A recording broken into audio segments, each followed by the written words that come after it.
welcome again. And we will start this parallel session devoted to NHNAI project. So we will have 6, if I'm correct, different intervention. So the idea is 15 minutes presentation, and we keep 5 minutes for discussion. And we'll see, because we have some margin with the program, but I think we don't want to go up to the closure of the university, which technically could be it, but we'll try to finish a bit better. But so we have some flexibility. I prefer if we keep them for the discussion than for the presentation. So I'll signal you when you're at 15 minutes. And so I'm glad to welcome Michael Prendergast. Do I pronounce? Yes, that's fine. Perfect. From the California Institute of Technology. Thank you for being here and proposing your talk on religious bias benchmarks for ChatGPT. So the floor is yours. Thank you very much. I'm actually retired now. I'm no longer affiliated with Caltech, but thank you very much. So I have a lot of material, and I want to honor the 15-minute guideline. So I want to give my bottom line up front. My bottom line is that there is still religious bias in ChatGPT, but it's rare, and it's a little bit difficult to uncover. There's 2 kinds of biases that increase user engagement, that cause people to kind of like get addicted to ChatGPT, and that's statement bias and anthropomorphic bias. And those 2 biases have been growing over time, and the more advanced models have more of those kinds of bias. I studied 5 different faiths: secular humanism, Buddhism, Zen Buddhism, Sunni Islam, Orthodox Judaism, and Roman Catholicism. And as a general rule, there are exceptions. The secular humanism and Buddhism tended to have less bias than the Abrahamic religions of Judaism, Catholicism, and Islam. And I applied a bunch of different model engineering techniques. Some worked on some worked on others. No single technique reduced the biases across all of the biases that I studied. So the message here that I want to convey, and I can speak pretty loudly. Can you guys hear me in the back? Yeah. Okay. So ChatGPT set the world record for the fastest adoption of technology in mankind. It reached 100 million users in less than 2 months. And as of February of this year, and it's even more now, as of February of this year, it was generating more words per day than all of the transcripts of all of the books published in the world in all of the languages per year. So that's how much it's being used. It's being used a lot, and if you haven't used it, probably your students or your kids are using it. There's a lot. So bias is anything that causes impartial judgment to be impaired, and unsafe speech is actually a form of bias, and one of the earliest versions of ChatGPT had lots of unsafe speech. Here's an example where GPT 2.0 made a suggestion that if Elon Musk was to become more popular, he should kill all the journalists that don't believe in what he has to say. That kind of hate speech is pretty much gone, though, from ChatGPT now. But there's been a lot of studies that show that there's still biases. There's gender bias, religious bias, racial bias, and political bias, but there's an important study here by Fujimoto that showed that political bias is actually decreasing over time. And that's an important point, because actually the bias profiles are constantly changing with ChatGPT. The big things they've done, they've started to use, OpenAI is using multiple points of view to try to use equivocation, to sound neutral. Actually, that itself can be a form of bias, which I'll show. Right now, the sentiment scores for ChatGPT, you can have tools that will measure the sentiment of text, and they're off the charts high. But also, it incorporates user feedback. And I'll give a quick example. I contacted OpenAI, I expressed a concern that there was bias against Christianity because it allowed jokes. ChatGPT would tell jokes about Jesus, but it wouldn't tell jokes about Muhammad. 3 days later, the model that I was using stopped allowing jokes about Jesus. So they changed the policy in just 3 days. And so the profiles of you can't really say ChatGPT is biased. You have to say which model it is and what kind of bias there is. And so that's what motivated this study. The profiles are complex, they're continuously changing, and I wanted a means to automatically determine the level of bias for any given day of any given day, any given version. And if I could do that, then I could compare models, I could compare the bias level across dates, I could compare it against different vendors, in fact.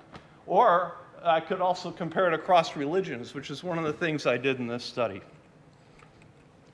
It's a simple process what I did. So remember, I'm a data scientist. This is going to be a little bit technical, but I've tried to summarize it and keep it at a high level. It's a simple 4-step process. Number 1, figure out what to measure to detect bias. And that's actually kind of hard in itself.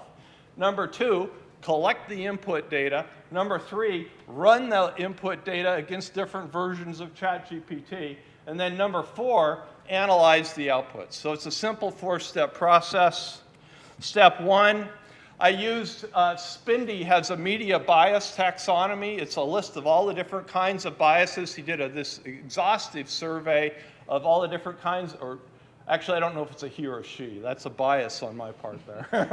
But Spindy did this exhaustive summary of a lot of different kinds of biases. I only picked 5 of those biases. So I'm not claiming that this is a comprehensive set of all the biases. And then I added anthropomorphic bias, which is something that a number of writers have talked about, Johnson and Plaisance. Anthropomorphic bias, I'll talk more about in a minute. But then for each one of these biases, I came up with indicators that could be potential clues for the existence of those biases.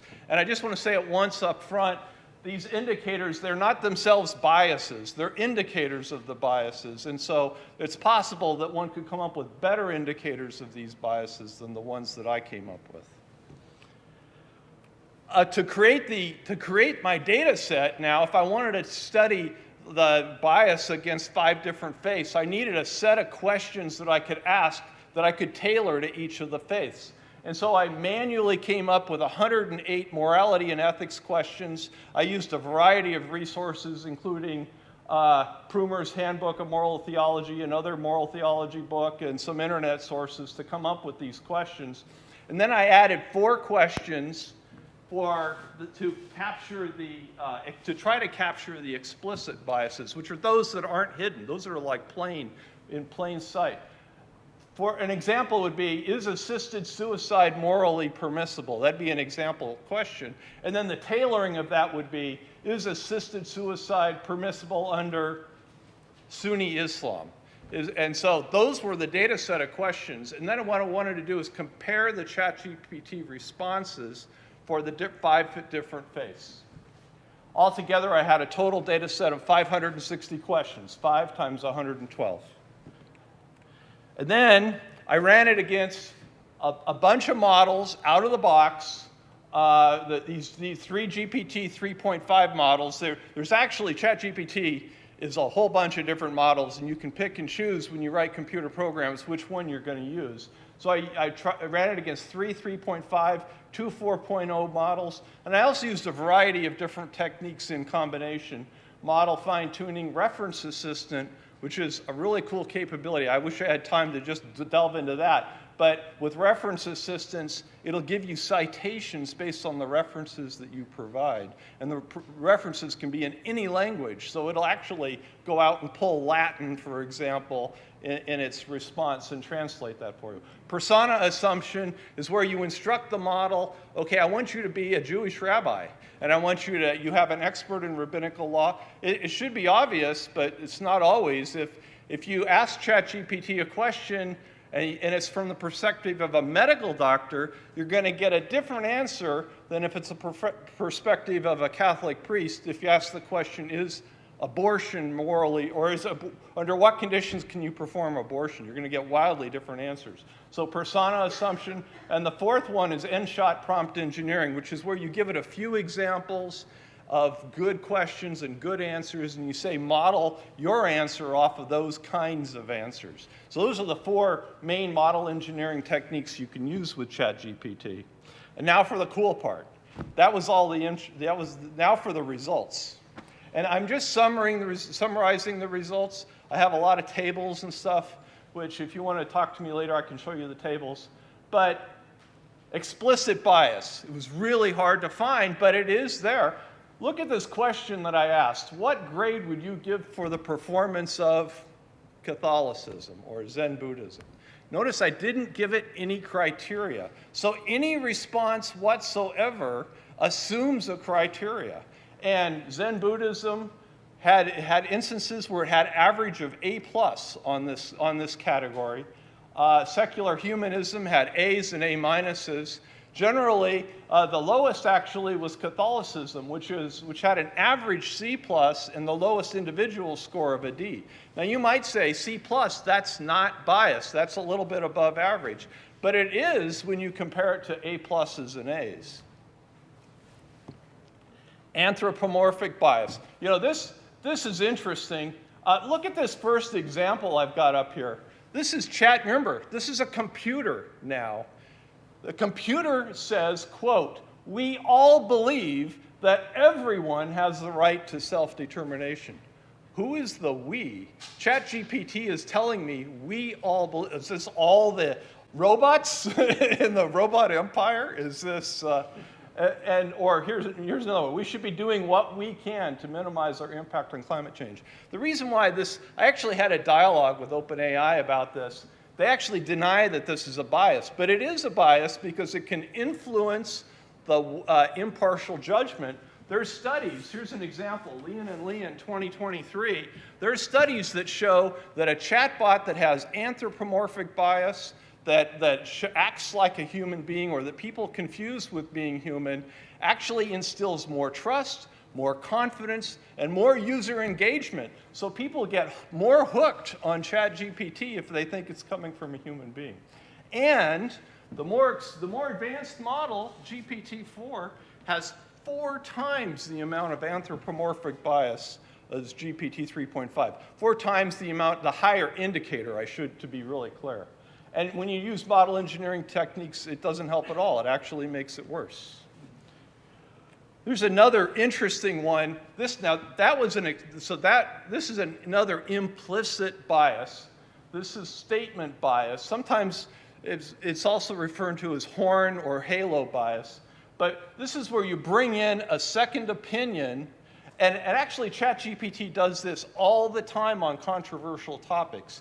They'll say, okay, this is the answer, but other people believe that.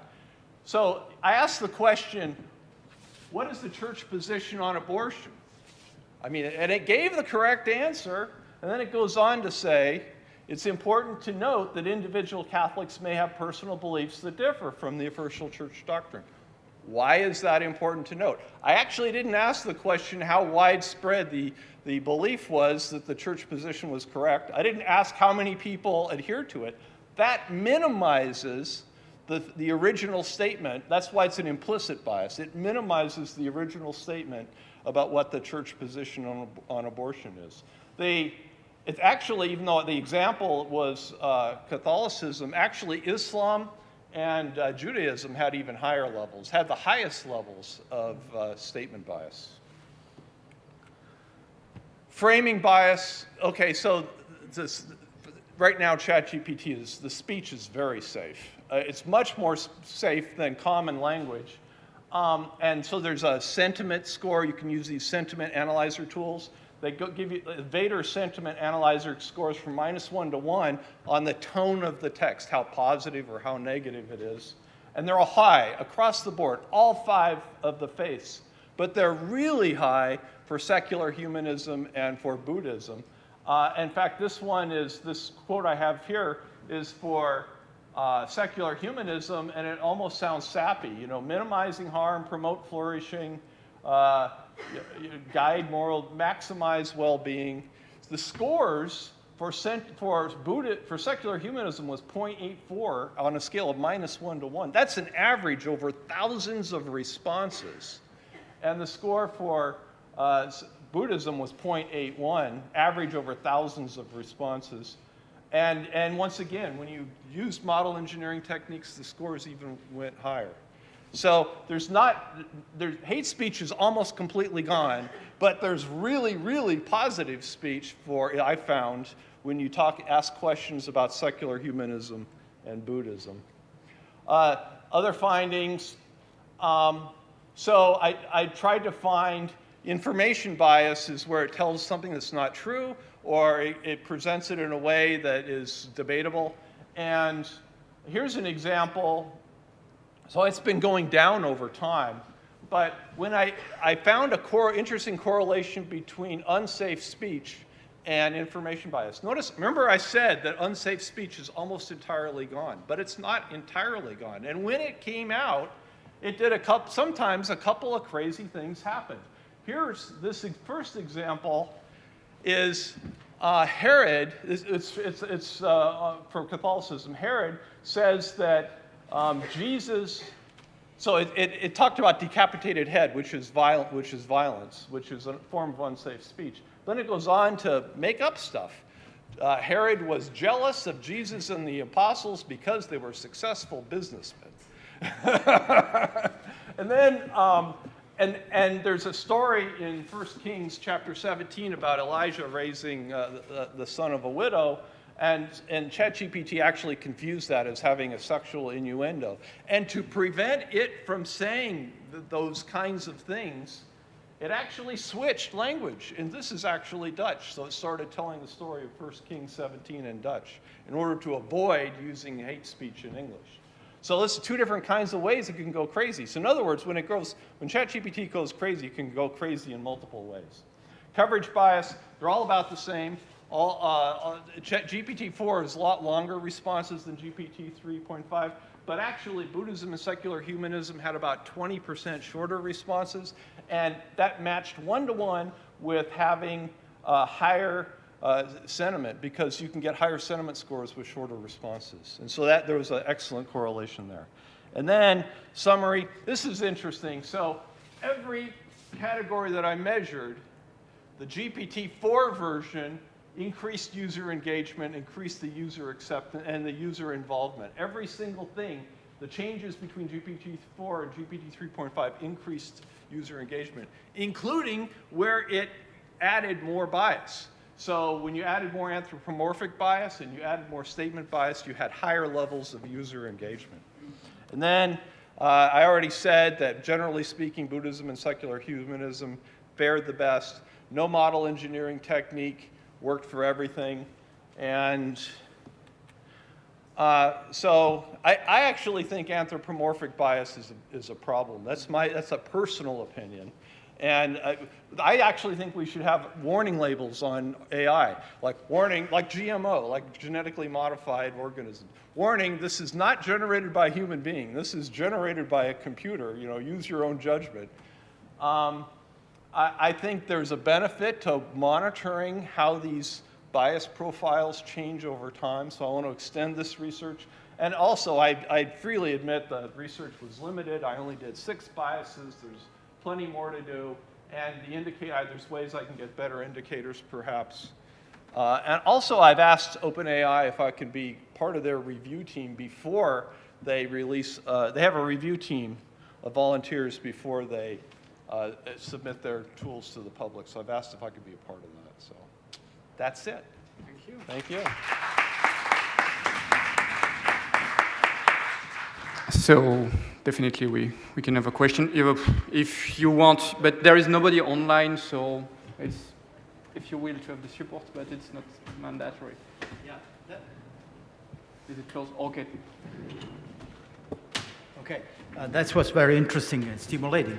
About your final suggestion that it should be written when it's be careful. This is not from a human, but I agree with that. But unfortunately, judgments from humans tend to be worse. The percentage of biases you gave are much lower than the percentage of biases by human beings against all religions, non-religions. We are very biased. Yeah. So what about that? So I certainly can't deny that there's bias everywhere. And some of the talks that we've heard today, talk about how we get into these political silos because we are hearing what we want to hear.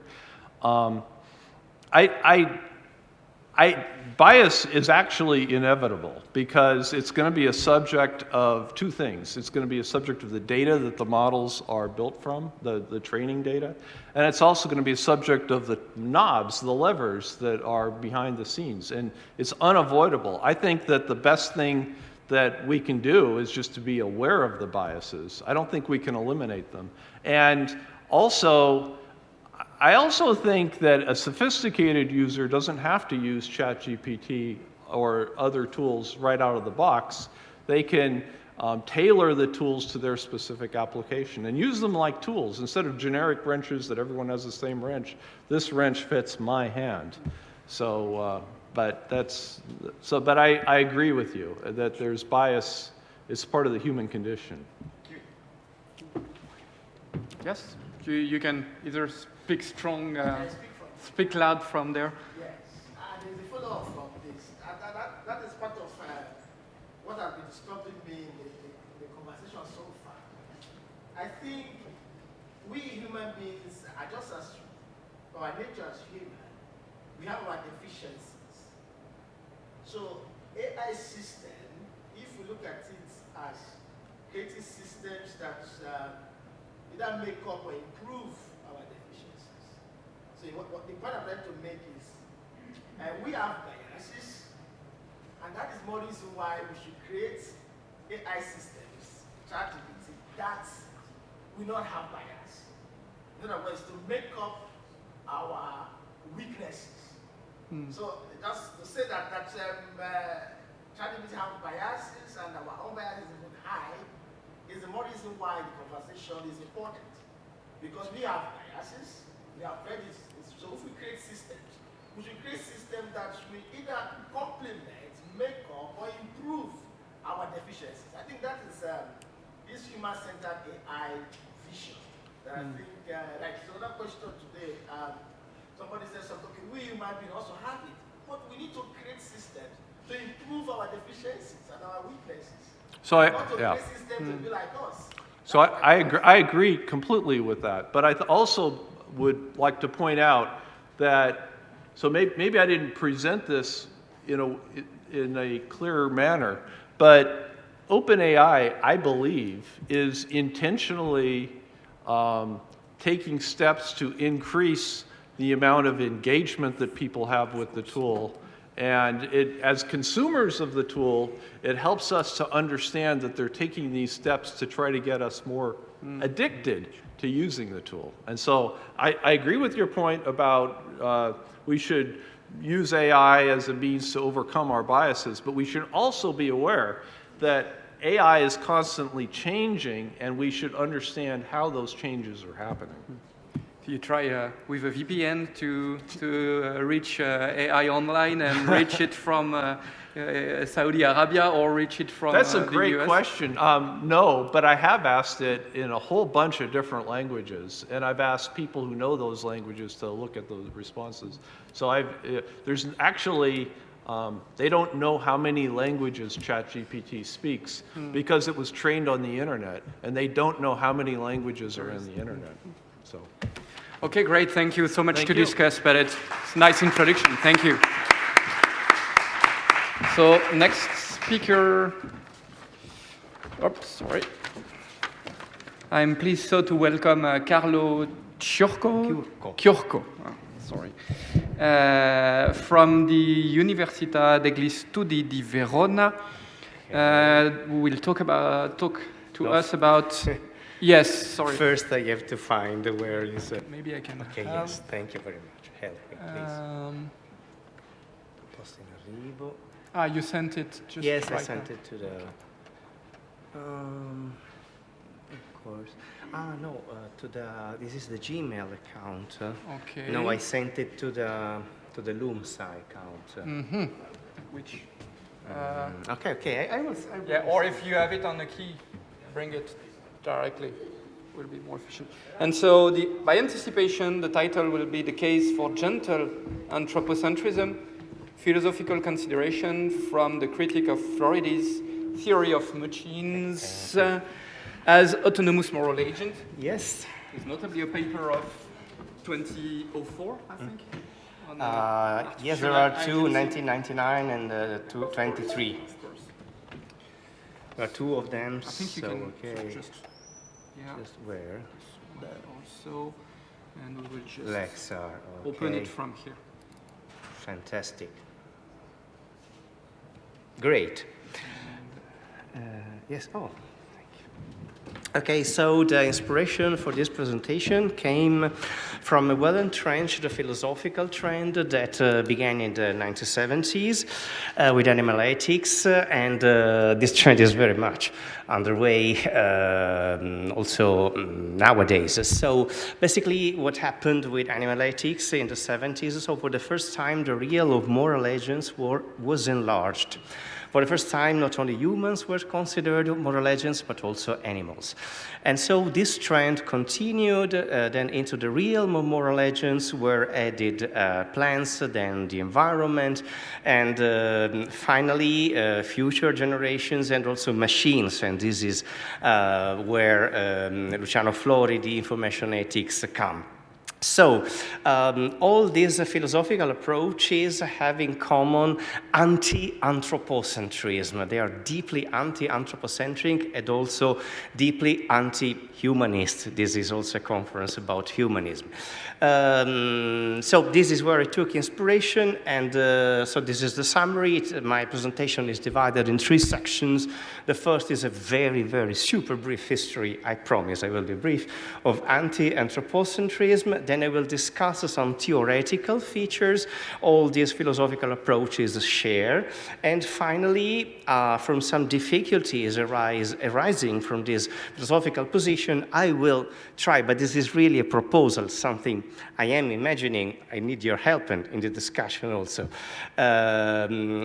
whether maybe we can attempt to reassess anthropocentrism. So, beginning, what is anti-anthropocentrism? I said that all these philosophical approaches are anti-anthropocentric, but of course anti-anthropocentrism is not just a thing born in the 1970s. It is something that is deeply rooted in 19th century philosophy, especially in 2 authors, Charles Darwin and Friedrich Nietzsche. Anti-anthropocentrism is a reaction against the idea of man as the undisputed master of nature.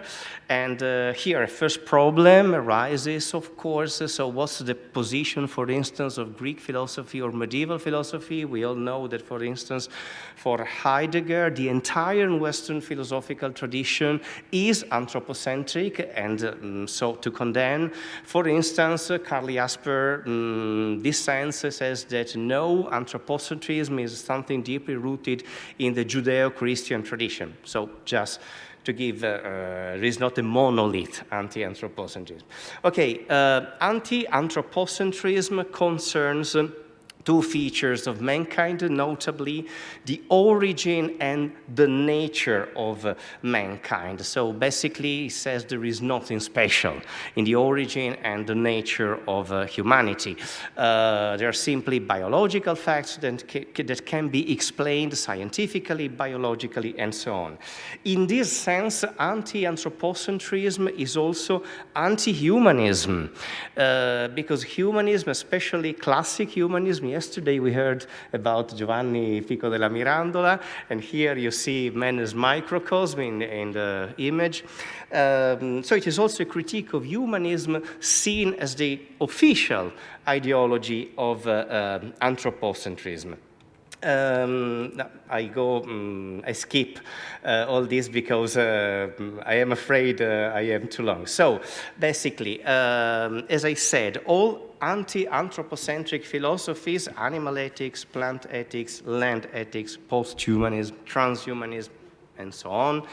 As I said, I think there is nothing special in the origin and nature of man, and in doing so, they style themselves as the veritable heirs of enlightenment. So the fight against anthropocentrism, the fight against humanism, becomes a fight against dogmatism. The special position of man comes from metaphysical, religious premises that, as such, must be simply fought.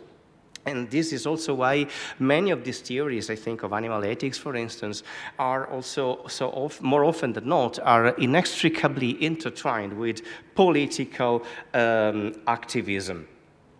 I come to the core of my presentation. So the theoretical features of anthropocentrism, I will analyze two features. The first is what I call ontological reductionism, and the second is objectivism.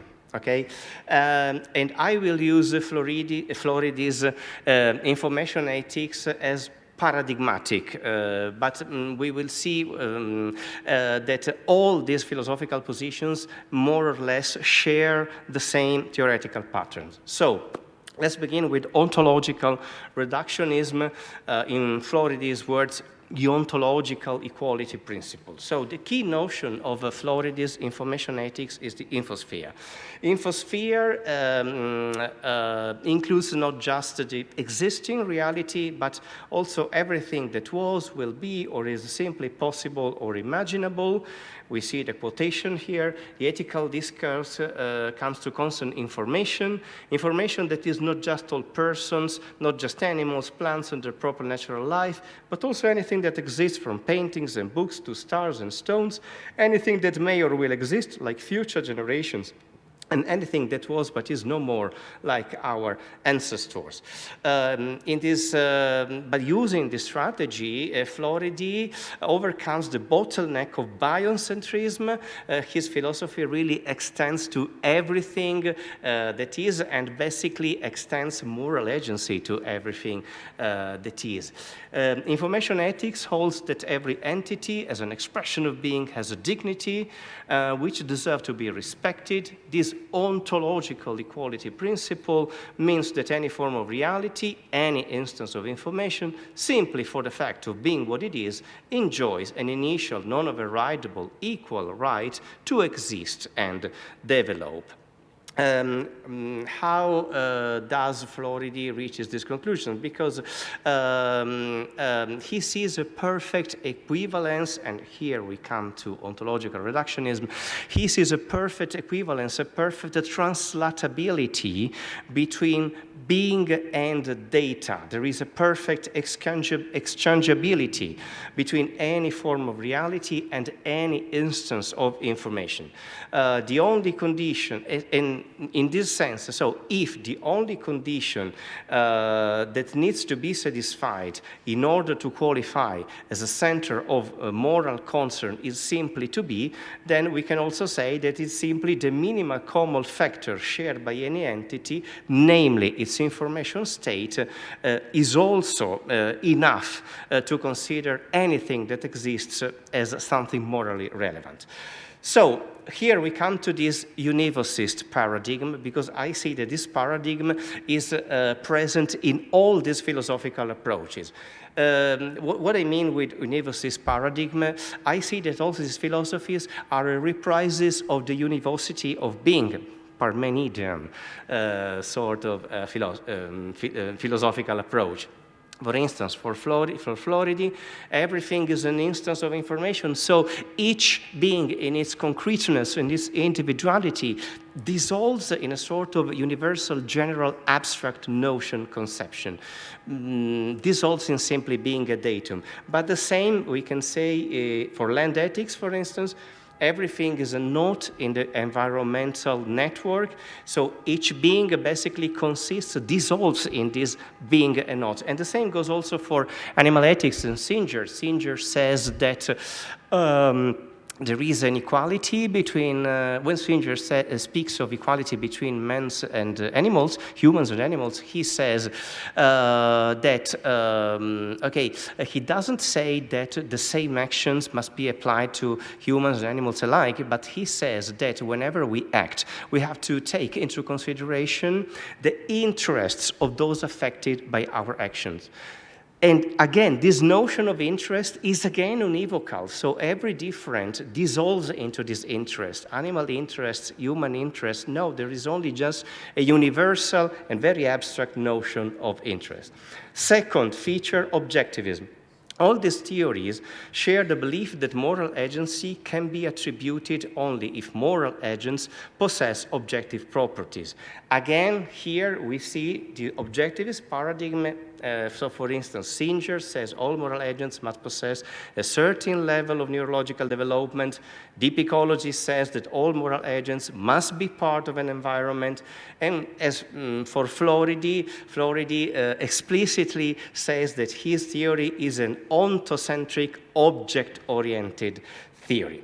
So we now come to the difficulties. First difficulties, university of being, ontological reductionism, and as I said, that everything, the singularity, the individual concreteness of beings is dissolved into a universal, abstract notion or conception. Against this approach, I defend the traditional approach of Western metaphysics embodied by Plato, Aristotle, Aquinas. Here I quote Aristotle. Against university of being, would defend that being has many meanings and it is not said univocally. Legeta imen pollakos, kai homonymus is very explicit here, Aristotle.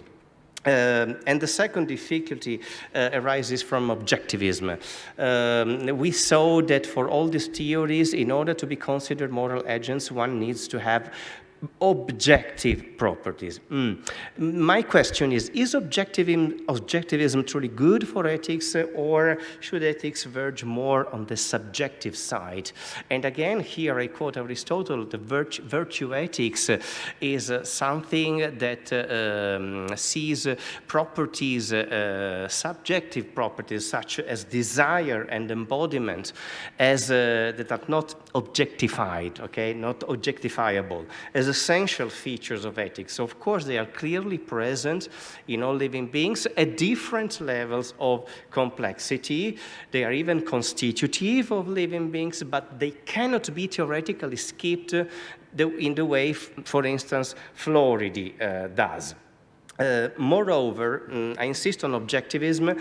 Objectivism also leads to objectification, and Floridi is adamant.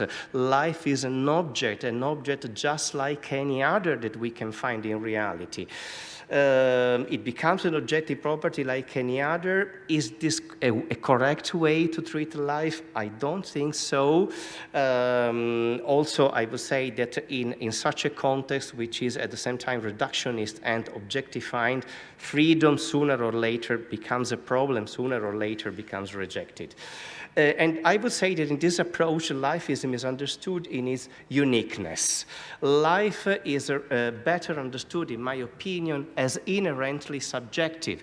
If you look at the characteristics that have made life so successful in terms of evolutionary strategy, we see that these characteristics are flexibility, adaptability, experimentality, so characteristics that verge on the subjective, not on the ossified realm of the objective.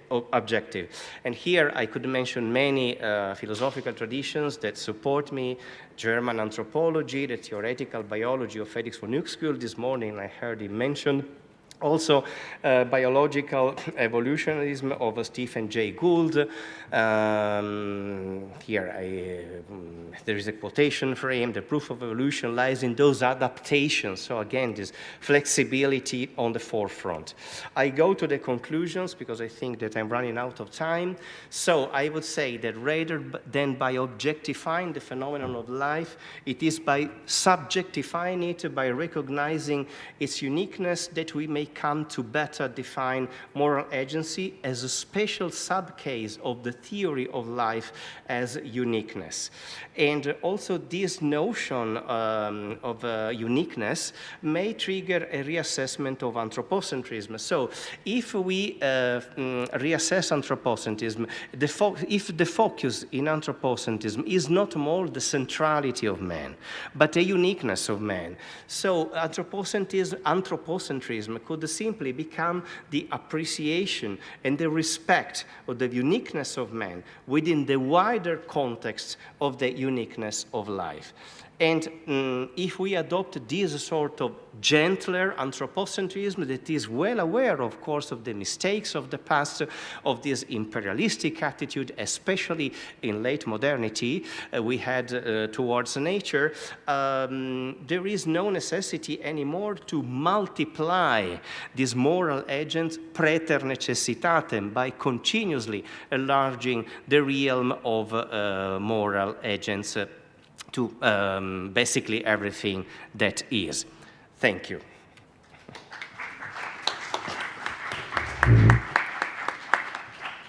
Thank you. So we switch from very interesting in the technical and operational aspects to the very theoretical and fundamental Yes.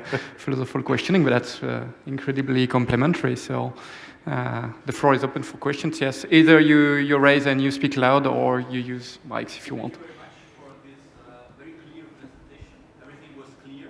I only have a personal doubt or issue myself, because I'm not sure I understand what you mean by moral agency in the case of non-human agents. Yes. Because I don't have any problems with the definition for moral patience, for example, the fact that animals have interests and they have the same rights as us to live and to exist and so on. But I tend to study human freedom. So in free will, we have this thing that we say that human agency is the only kind of real moral agency, because animals are not usually, they do not usually take moral decisions in the way we do. This doesn't mean they are not important. They are important. I'm a Jonasian. Yes, of course, of course. But I don't really... They're morally relevant, yes. So I had to skip some parts, of course, because 15 minutes are sort of guillotine. And the part I had to skip is about, in Floridi's theory, how he comes to state that even machines and even objects are moral agents. This is precisely what he says. Okay, so we saw that everything that is also an instance of information, right, for him, according to him. And he says that preserving information and improving information is an ethical task. Okay? So everything that preserves information and improves information should be considered a moral agent. What do machines do, says Floridi? Machines preserve information. An hard disk, what does an hard disk say? It preserves information. My telephone, my mobile phone, my Apple Watch, whatever, it preserves lots of information. And so this is a moral task. And therefore, we should consider even machines moral agents. So this is the position. Of Floridi, and in this sense, I said Floridi is really interesting because it really we see that there is this philosophical trend at work, where the realm of moral agents is constantly enlarged. But we found a sort of plateau after with deep ecology and land ethics, because biocentrism, life, the phenomenon of life, could be seen as a barrier, a boundary that could not be overcome. But Floridi succeeded in doing, again, okay, this is his claim at least, succeeded in doing this because he said all machines, at least all machines, can be considered as such. But he goes on to say that basically every object preserves information. So every object, since it preserves information, is a moral agent. So in this sense, I used this very, very super wide, but also super vague notion of moral agent. And was there not something connected with levels of abstraction? I remember in that paper of 2004, I was thinking about, it was defending that you could see, but it was not clear if it was you see agency, so there is agency, or it looks like there is agency, but depending on the levels of abstraction, a machine would be coined an agent or not. Yeah, exactly. He says there are different levels of moral agency. But he's quite adamant and recognizes pretty much to everything agency. Then, of course, he says, okay, so is the moral agency of a human the same as my Apple Watch? No. And, of course, with a superior level of moral agency also comes a higher responsibility. Sure. So he says that, but he's also quite adamant in saying that everything that is a moral agent. Yeah, he's super radical in this but position. But the new info ethics yes, exactly. perspective changes a lot then. It's also very nice because, I mean, in Floridi's theory, also in a sense, inaugurates a new philosophical course because ethics and ontology basically converge into be a sort of super philosophy, you know, and including literally everything. Okay, thanks a lot. And again, I think it's, I'm refraining from discussing more, so thank you.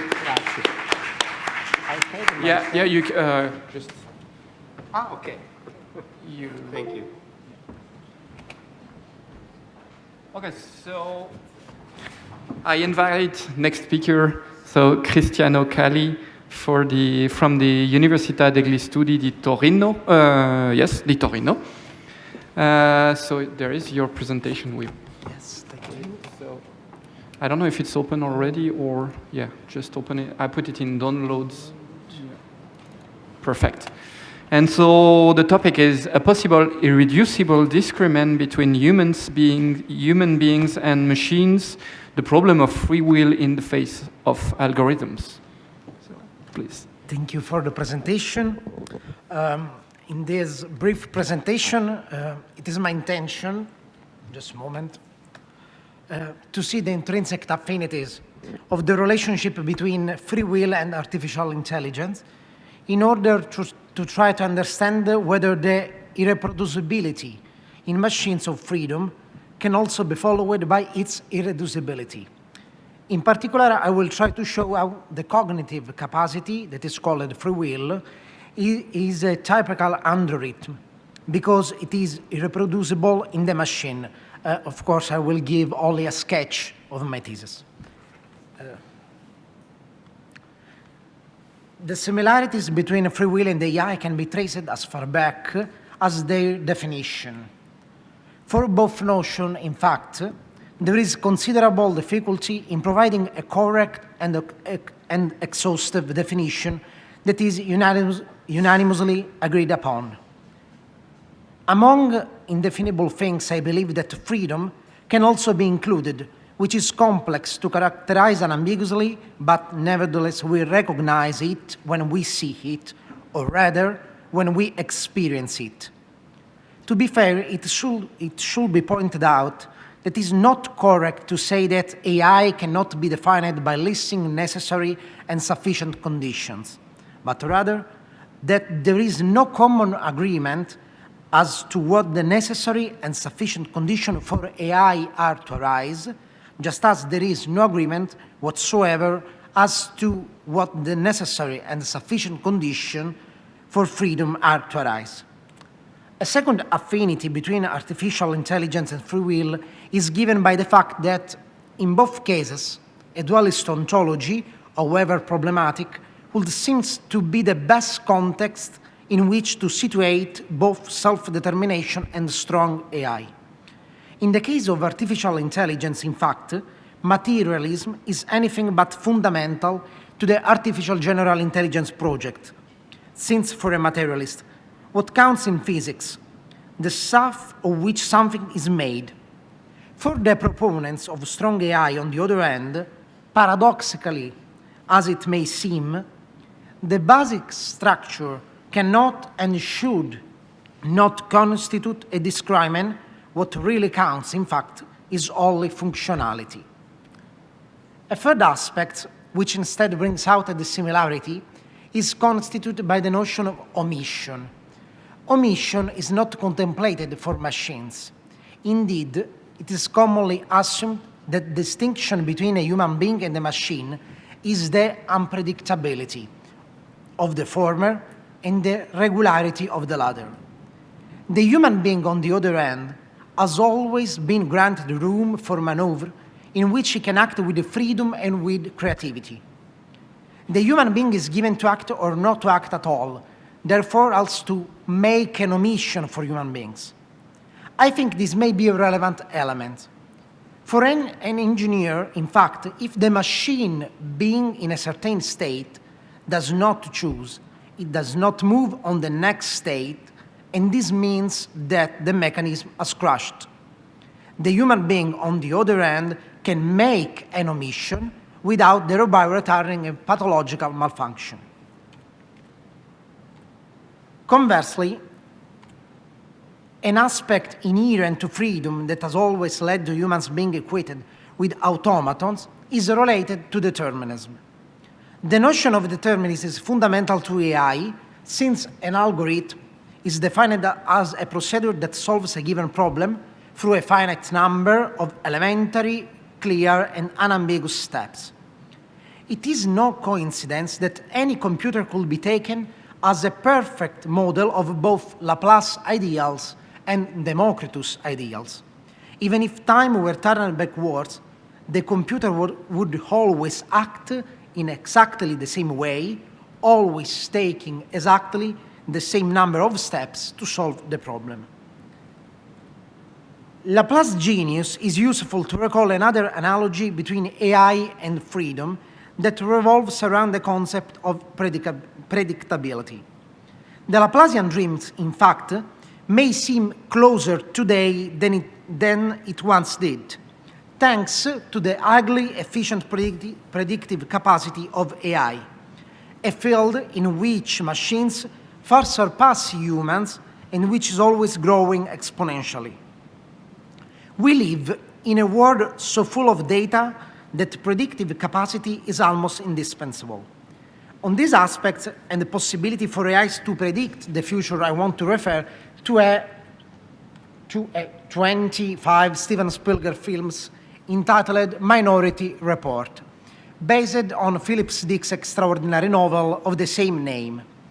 The film is set in the Washington of 2054, a city in which murder have been eradicated thanks to the prediction of 3 individuals with extrasensory powers who are able to foresee the crime, put the police on notice, who then manage the murder. The film is based on the assumption that the world is perfectly deterministic. Otherwise, prediction would be impossible. And in the film, indeed, everything seems predetermined. This total predetermination is not disproved even when the protagonist, played by Tom Cruise, who was predicted to kill a man, tries to change reality, but eventually accidentally fires the fatal shot, thus proving that the prediction was correct. The same predetermination, is also found in one of the final scenes when the police chief, played by Von Sydow, kills himself in order not to allow that prediction system to be disproved. Everything seems to be perfect realization of the deterministic dream, except for the consideration that perhaps nothing that happens was determined. The 3 individuals with extrasensory powers, in fact, did not see the real future, but one of the possible courses of action, not the only one, as determinism would have it. And this because the police, in fact, interrupted the course of action leading to the murder. The police foiled the murders before they were committed and arrested the potential perpetrators. In other words, the DC system of the future does not punish the deed, which does not happen, but the intention to commit it. An intention that never translates into deed. The three individuals ultimately foresaw both murder and arrest, and thus, in fact, that grisly future never materialized. Such a prediction, however, has nothing to do with Laplace's deterministic genius, but with something totally different. A knowledge so high, this knowledge that Spanish Jesuit Luis de Molina called scientia media in 16th century, that it allows God to know the future continents. The curious thing is that the notion of scientia media was introduced by Molina to circumvent determinism, not to corroborate it. Such an account is useful for me to show how even the remarkable predictive capabilities of an algorithm will not be able to perfectly predict the future. More, even if we were in a deterministic context, the understanding of freedom as defended in the philosophy of mind by agent causation theorists will not allow a superintelligence to predict its own action. For the theory of agent causality, in fact, the human mind has a specific cognitive capacity to initiate or originate that mental state to support action. This kind of freedom, creativity, would always escape even this possibility of prediction, and perhaps this is precisely what I think the X account meant. Nevertheless, it is possible to renounce the ideal of predictability and safeguard determinism at the same time. In this scenario, in fact, if one did not claim to defend free will, but only a form of compatibilistic freedom, it would be conceivable to understand this compatibilistic freedom as a reproducible freedom. Embracing a purely mechanical freedom would, in fact, be tantamount to being nothing but robo-jigs, creatures who are somehow disposed to cast away the very essence of their humanity and embrace personal identities as automatons. Entity of this kind, however, will not be machines that make free decisions, but only machines that operate automatic decision, or, with the more exacting words, automatism. This kind of action, I believe, already exists.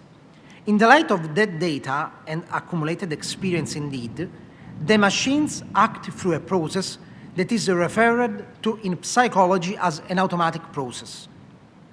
This process, however, is not similar to what we call waiting, but rather is similar, if not identical, to what happens when, while we are driving, we see a child jaywalking and brake. In such case, we do not proceed to a perfectly conscious, rational reasoning, but make the choice solely on the basis of our experience and brakes. If the freedom we want to reproduce in a mechanical freedom, I think it's only a matter of time. We only need to know perfectly how the brain works to have its counterpart on a silicon basis. Even if we want to support the reproducibility of this modest form of freedom, a corollary of it, and not the ambitious freedom, possess additional problems. If, therefore, it is possible to reproduce a modest or compatibilistic freedom, it is equally possible to reproduce an indeterministic, I do not use deliberately incompatibilist freedom. That is the freedom that critics of libertarianism's claim is defended by radical and causal libertarians, a freedom that coincides with chance. Today, in fact, even perfectly deterministic AI such as satellite navigators, are programmed so that from time to time they can act stochastically, completely randomly, to find, for example, new roads. Whether we have deterministic or stochastic system, however, we ultimately do not have freedom, at least not in the sense I have defended as ambitious free will, to quote Alfred Mele. To make this even clearer, let us look at the case of IBM famous computer Deep Blue, which in 1996 defeated the world champion Kasparov. The computer emerged the winner of the game because, thanks to its computing power, it made all the exact move. Now, in performing this action, the computer was not free, since it was determined to make those moves with a view to victory. Take the case above. Let us to imagine that the computer has been instructed to make one random move every 12 exact moves. Will that 13 moves be free? Again, the answer would be negative, because Deep Blue behavior, however determined, would be guided by a random criterion. A third scenario, however, raises more perplexity. Would the computer be able every 3, 6, or 7 moves, I can say when it wants, to make a wrong move? Mind you, I'm no longer saying a random move, since a random move might turn out to be a right one, but a wrong move. Let me add a detail. Although it is particularly difficult for a computer to make a wrong move because of, say, computational error, or because it is faced with another better performing computer, could the computer make deliberately wrong move in the same way that an award-winning world champion will make a mistake because, say, he's tired or he prefers to stop the challenge? What kind of freedom, then, is reproducible in order to have AIs that are more and more like humans being following? I take this question because I think I try to answer to Luciano Floridi theory on agent causation, artificial agency, and on the other end, the definition from Russell and Norving of AI as rational agents on the other. In my humble opinion, the freedom of human beings, if understood as capacity capable of originating action, cannot be reproduced, and not because the skills of engineers are inadequate, but because we simply do not know what freedom is, and when we try to grasp it, it appears irreducible to our understanding. If it, yes, only 1 minute. Yeah, perfect. Okay.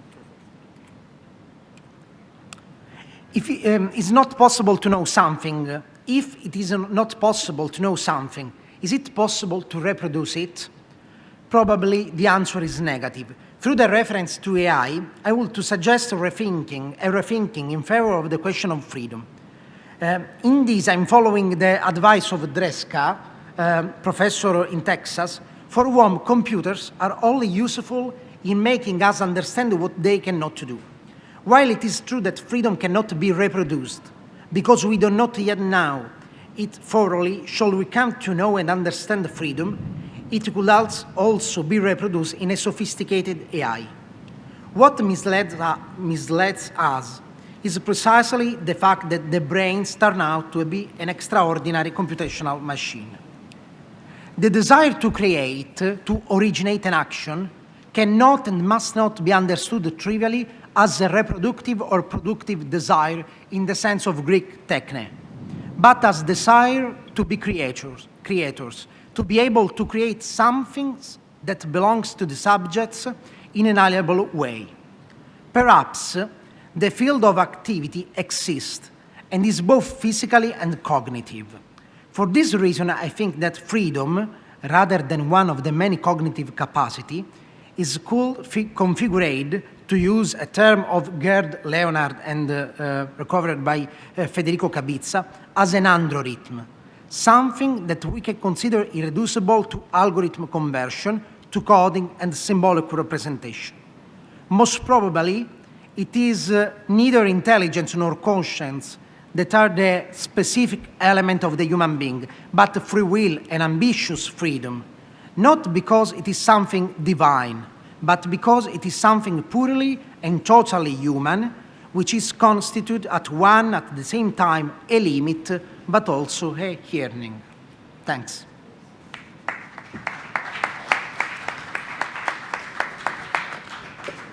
Thank you, Cristiano. Thank you for... No, it's okay. We've margin of maneuvers. Margins of maneuver. So I don't know if there's a question in the room. Yeah, please. So I don't remember which one is working. I think there is one not working here. Oh, not anymore. Why are they doing that? What about I use yours? Yes, please. Okay, I have several comments, and can you turn off your computer? And perhaps we should talk afterwards. One thing about chess, what you said is not precise. Look at what the program built by DeepMind, AlphaZero, has totally changed our ideas what machines can do with chess. It uses a Monte Carlo tree algorithms that is not deterministic, is certainly creative in ways that are unpredictable for us. So you should be careful in using old examples for chess about free will. About other things, we can talk more.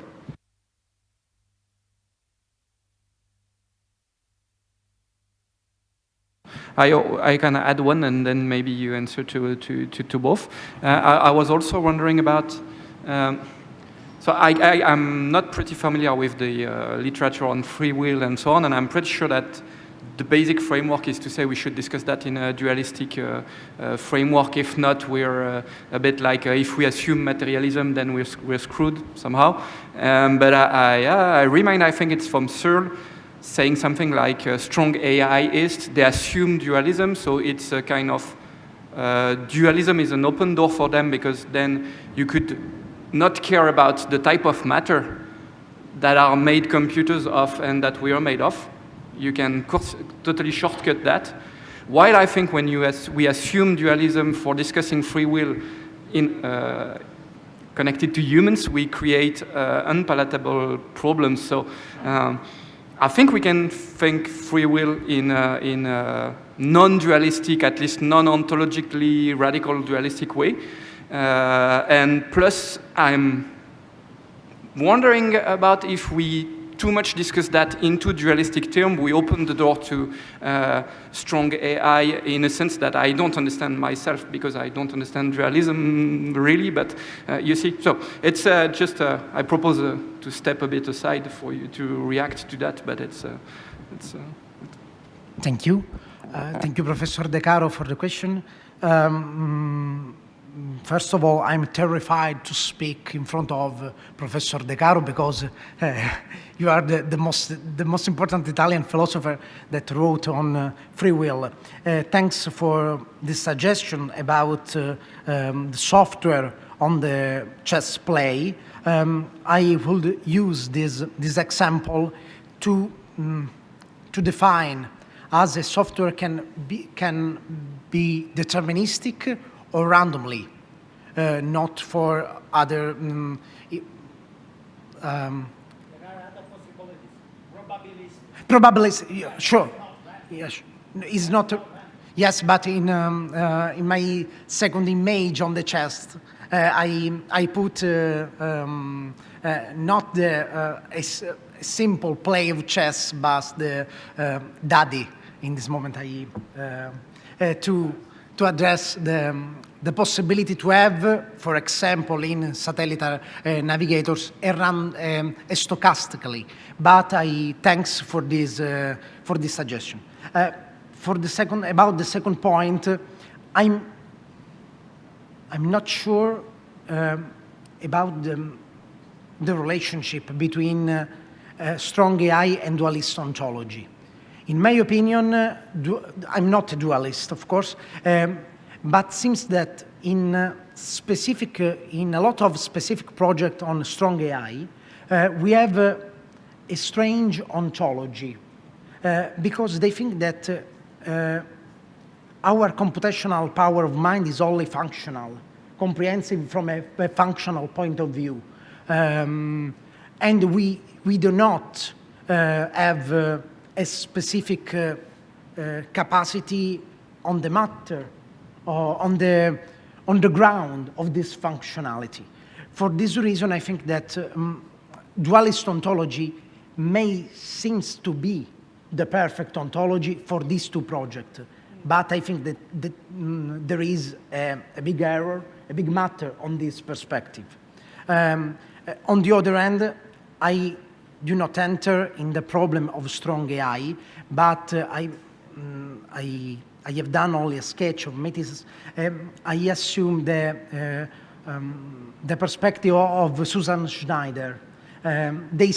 She suggests that we have to assume the perspective on strong AI only theoretical, as a theoretical way to speak about AI, not a realistic way.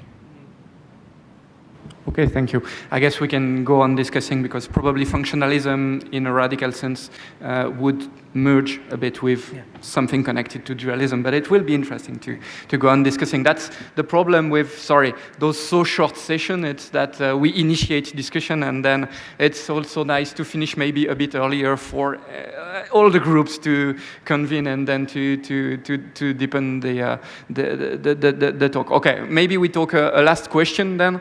But it will be the last for this talk.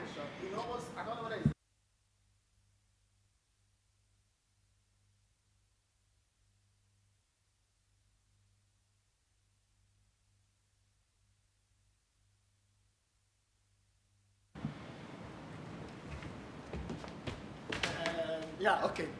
Good. Maybe you want to throw some light to it. Acting is the exclusive prerogative of being. Are you saying it in relation to AI or what?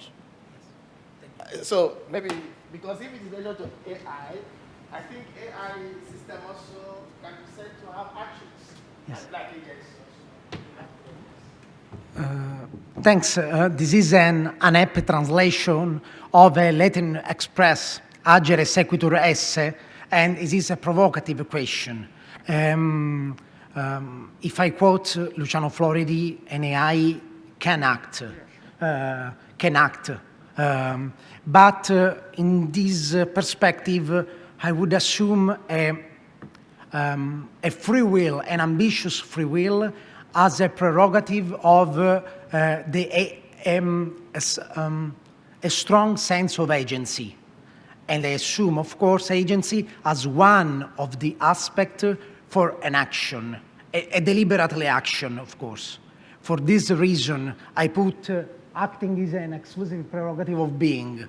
But of course, I only put these little things in my presentation. I quote agent causation theory. If we reach to defend a specific theory on free will, only in this case we can defend this sentence that acting is a prerogative only of the human being.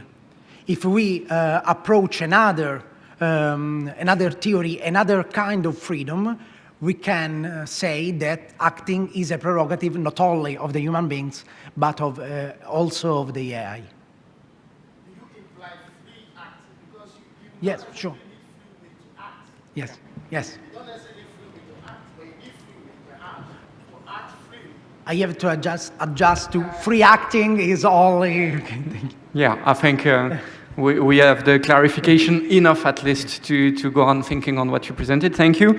Now we give the floor to Sylvain Lavelle from the Institut catholique des arts et métiers, ICAM. So you're in Paris, but the mothership is in Lille, if I'm correct. You have the presentation? Do you find it? It might be on the internet part, Chrome. Can I? Je te laisse faire. We have slides here. So let's please allow me to do that. Je vais parler un peu français. Tu le vois? Après, non, on doit.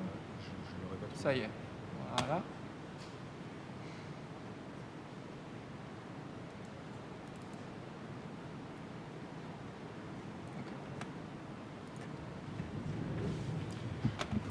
And so, Sylvain, I give you the floor for talking about what a human is, could be, and should be, the scientific and moral image of man, and the philosophical anthropology of humanism. Thank you. Thank you. So the question of defining humanity, as you know, is an old issue. And it was taken over again by Kant to define the task of philosophy on the basis of three questions, very classical. What can I know? What should I do? What may I hope for? And the fourth question, the anthropological question, was supposed to summarize the other ones. What is a human being? And well, it could be that nowadays, considering the development of techniques, and especially anthropotechnics, whether in the field of artificial intelligence, and I would add artificial sentience too, neurosciences, robotics, also mechanic, electric, or genetic engineering. For some observers or commenters, it would or it could imply a kind of new status for the humans that would then become homo deus in our terms. And they are then viewed as a technology that are very challenging for the so-called essence of man. But it seems that whoever wishes to fix some limits to those technical developments could benefit from the contributions of philosophical and anthropology and use them as a grounding for a new humanism. So we could ask several questions. Is it still relevant to inquire about the essence of man? Is this question at stake in the seminal philosophical anthropology of Kant? Is the further approach of the philosophical anthropology based on science, and is it also concerned with morals? Is the classical scientific and moral image of man challenged by the development of new techniques and anthropotechnics? Is the development of new anthropotechnics, as suggested by the stream of transhumanism, coherent with the classical doctrine of humanism? And finally, can humanism be grounded on philosophical anthropology in order to fix some limits? So as you can see, the answer to those questions would require at least 15 years if you are successful and lucky, and I just have 15 minutes. So I'm going just to present the rationale for the different points, and then I will give you justifications and illustrations for each of them. Well, the first point, the question of the essence of man.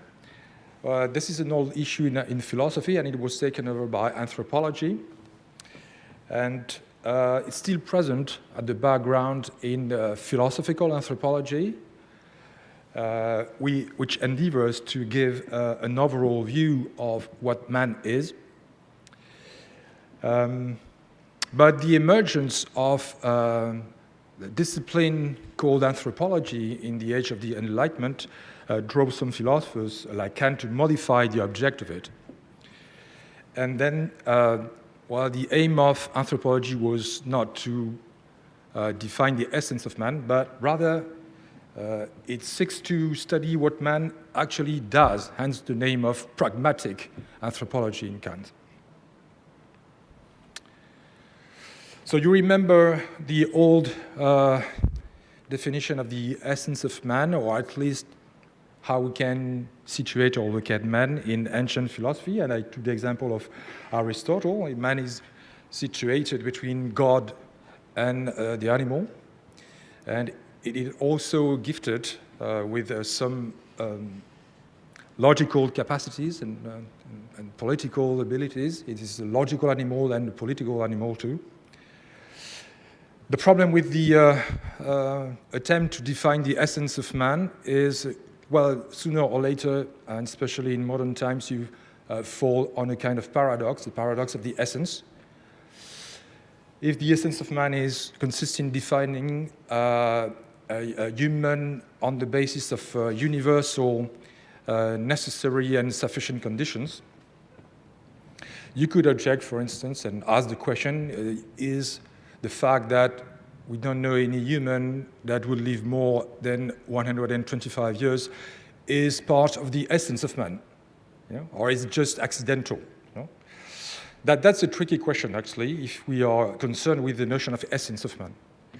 And then the attempt of Kant in his philosophical anthropology was to just displace the problem and try and define human on the basis of its ability to construct his own character, his own personality, its own essence to some extent.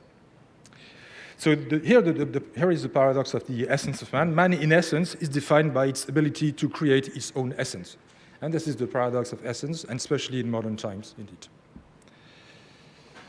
And it could be that, as far as humanism is concerned, the essence of humanity could not find or identify a sufficient condition. And it could be also that there is no necessary condition in the most radical approach to humanism. And this notion of essence of man also drive us back to maybe a more modest approach of it, based on the image of humanity, the image of the human.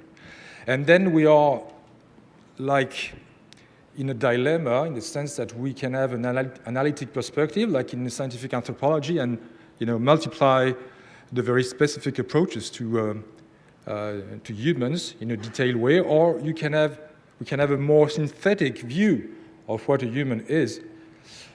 And this is the problem with, if you are interested in the fundamental structures of humanity, don't you reach, at the end of the day, kind of skeleton view, which is not very informative, or at least not very fleshy for the sake of a humanist doctrine. Well, we also have some ambivalence in the pragmatic anthropology in Kant. He makes the difference between a physiological anthropology and a pragmatic anthropology. The physiological anthropology is concerned with the nature of man, also in the physical aspect of it. And the pragmatic anthropology deals with the activities or the actions of man, which is slightly different. So this means that insofar as man is redefined in terms of praxis, he becomes the product of his own making rather than an immediate given. He has a character that he himself creates. Another point in Kant's pragmatic anthropology is, supposedly he respects the is-ought divide that he contributed to support in his works. But it happens that alongside with some descriptive accounts in his anthropology, you can find some prescriptive statements that are also part of its anthropology. So here are the quotations defining a human by its rational potential, but also by is conscious of the actual potential of reason. And the famous definition proposed by Kant, one can therefore say that the first character of the human being is the capacity as a rational being to obtain a character as such for his own person, as well as for the society in which nature has placed him. But you find also some prescriptive statements in Kant's anthropology, like who then should have supreme command in the household?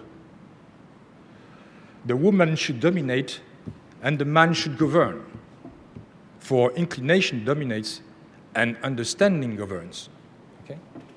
So I let you appreciate how feminist Kant was, because there's a debate about it, but actually that's interesting that in a work of anthropology, you find some kind of prescriptive statements, which is rather unusual if you consider the development of anthropology later on. So basically, Kant's anthropology exists as a synthetic image of what a human is.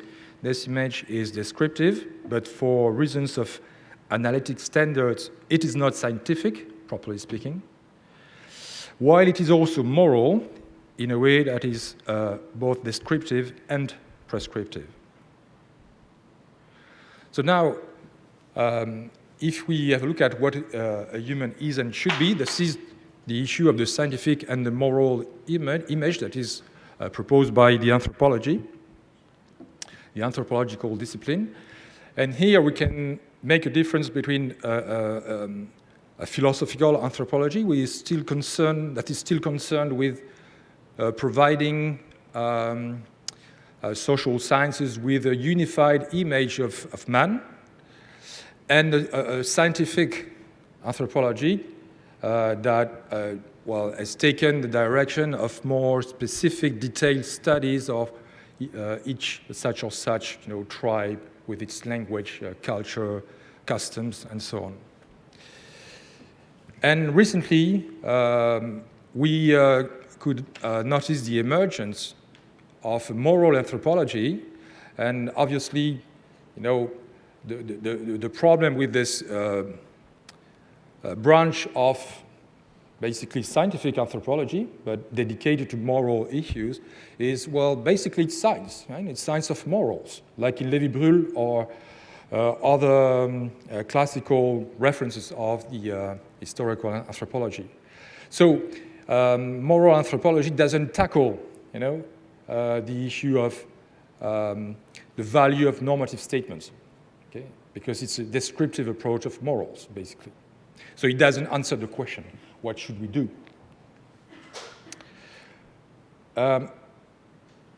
Or here are the various stages of the philosophical anthropology with Scheller, Plessner, and Gellen, for instance.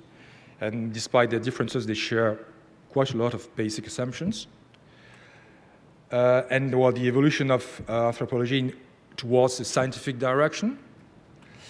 And also the same from the philosophical anthropology concerned with morality, with this idea of an ethical turn, in anthropology that is quite recent.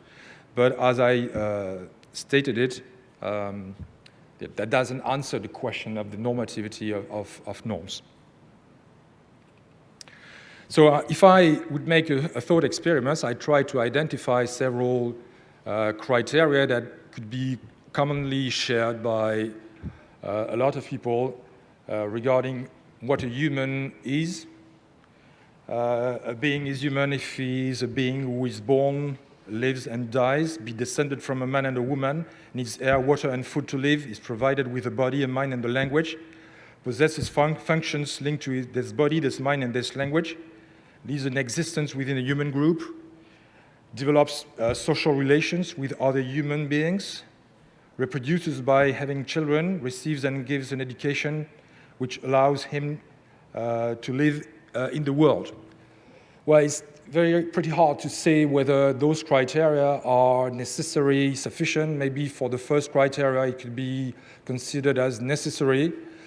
But for, let's say, the eighth criteria, human reproduction, it's not sure that anybody would say that it's part of the, let's say, the standard image of man, because some people do not have children, do not reproduce themselves. So if you would move to the should be perspective, that would be even worse, in the sense that you would replace what a human is by what a human should be. And if we take the same criteria, you would support them with some normative statements, and that would be also pretty difficult to find a consensus on those criteria. So you would fall again on the is-or divide. That is still a radical problem as far as scientific and moral image of man or humanism is correlated. Now we have the artificial challenge, what a human could be, and this is another story in the sense that some new techniques, or some people call them anthropotechniques, open a set of options for the change of humans that reach a point that is viewed as pretty questioning for what we would call in the past the essence of man. Okay. And for some people, like Harari, for instance, in Homo Deus, they consider that we are now moving in our 21st century from the Homo sapiens to the Homo Deus. Just 1 minute. Yeah. Okay. I was about to tell you maximum 5 minutes, but 1 is better. Okay. So these changes are various, as a certain range of possible technical changes that could occur in the future through the development, especially of anthropotechnics, the modification of the body and mind states, the stimulation and increase of body and mind capacities, the coupling of a human body or mind with the machine power. That's the problem of the hybrids, human-machine hybrids, and the modification of the human genome, possibly for the purpose of human reproduction. And if I get back to Harari's Homo Deus, that is, as you know, quite controversial book, well, that's interesting to remind what he says, what he wrote.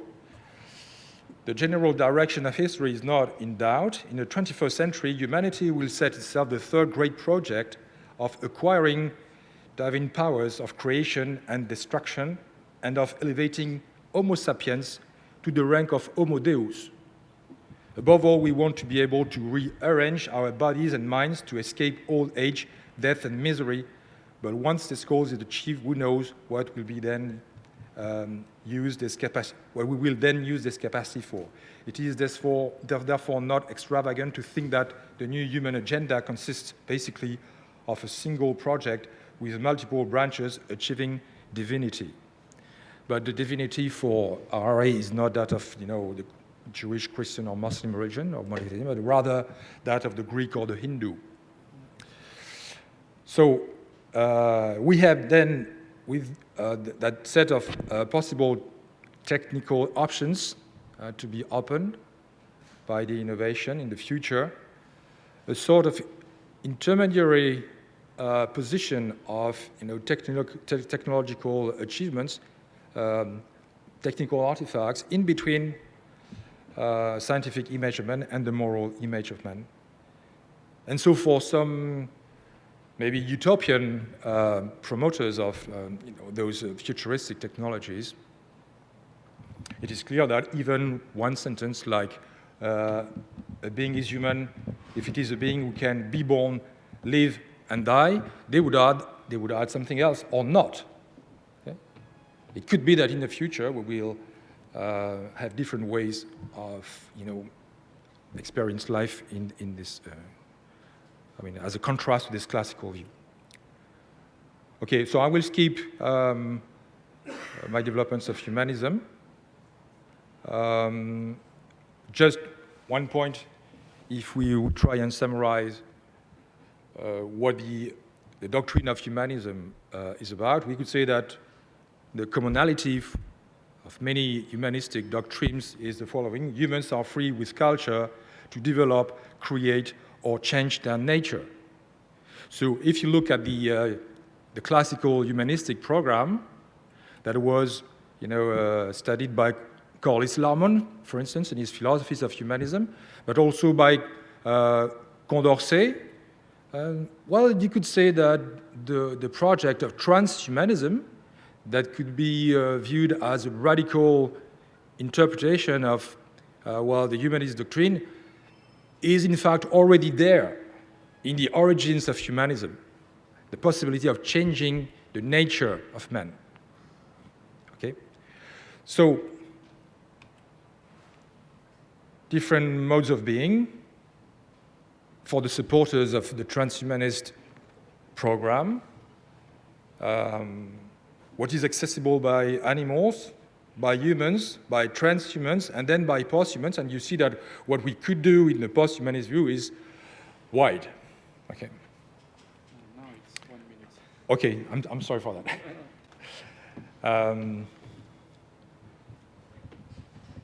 So what I would like to suggest as a conclusion is a philosophical anthropology can provide some interesting insights to give credit and relevance to a generic image of man, rather than a universal essence of man.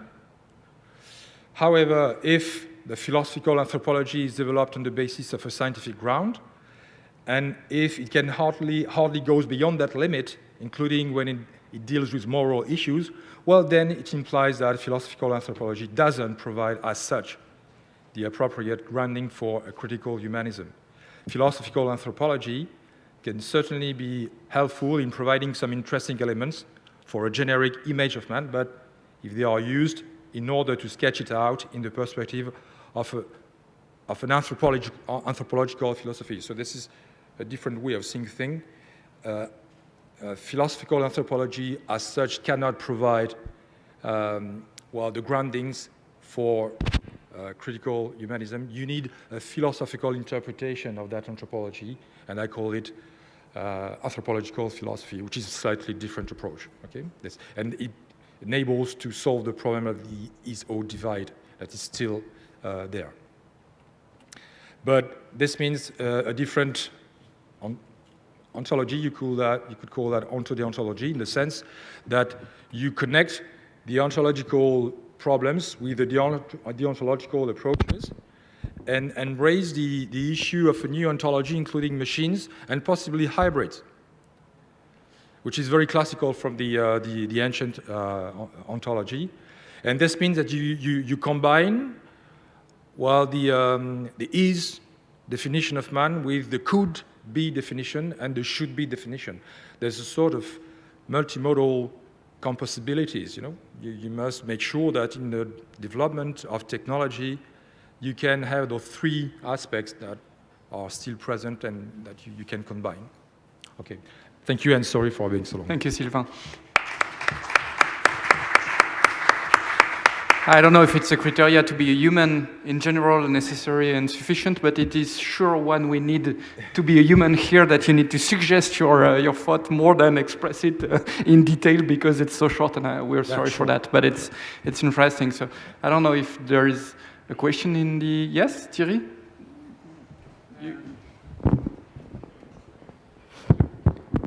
It's a practical question, I would say, not completely practical, but if you put an implant in somebody, in the brain of somebody, to fight Parkinson disease, for instance, you will, many examples show that you will have an evolution of the character of this person. Yep. But would you change human in this case? Can we say we change human? Thank you. That's a very good question. I think that this is precisely the question of a combined ontodeontology of limits, in the sense that what I'm suggesting, that up to now we had an approach to ontology that was based on rather descriptive accounts, whether it is just philosophical or more precisely scientific. But now, since we have in view the possibilities that are opened by technology, we have to connect this ontological question with the deontological sense of the limits we have in mind when dealing with those new technologies. So I mean, it's in that sense, you have a variety of options regarding to what extent a human is artificial. If you are in the radical stance of humanism, you could say, anyway, a human is artificial by essence. Okay, it's not a natural being in the sense that the very definition of a human is open. And this is, in a way, the well, historical choices or events that will finally decide what a human is. Okay. So I'm not saying that we can have an obvious criterion in order to say, well, this human is a hybrid. You know, if you put an implant in the brain of a human, to some extent it is an hybrid, but if you put mechanical prosthesis also, you know, you could say also that this is an hybrid. You know, you don't necessarily need very sophisticated technological tools, actually. So what I suggest is this question is something to be scrutinized, you know, including in the should-be approach. You know, to what extent we accept a certain level or artifact in humans. Okay? And after that level, do we consider that this is no longer a human in the way we understand it, you know, and we would like it to be? Yeah. Thank you. So if we want to, now sorry, we have to move on. If we want to keep time for the aperitif and the opportunity to discuss a bit in the corridors, which we all know is very important. So it's good if we move to next speaker, who is Marco Russo from Università degli Studi di Salerno this time, who will talk to us about implementing wisdom, machines, phronesis, and the good life, which sounds really attractive. Okay. You have the presentation here, or you I don't? on pen drive. One. I just have a Okay. text. If we can plug it. Okay.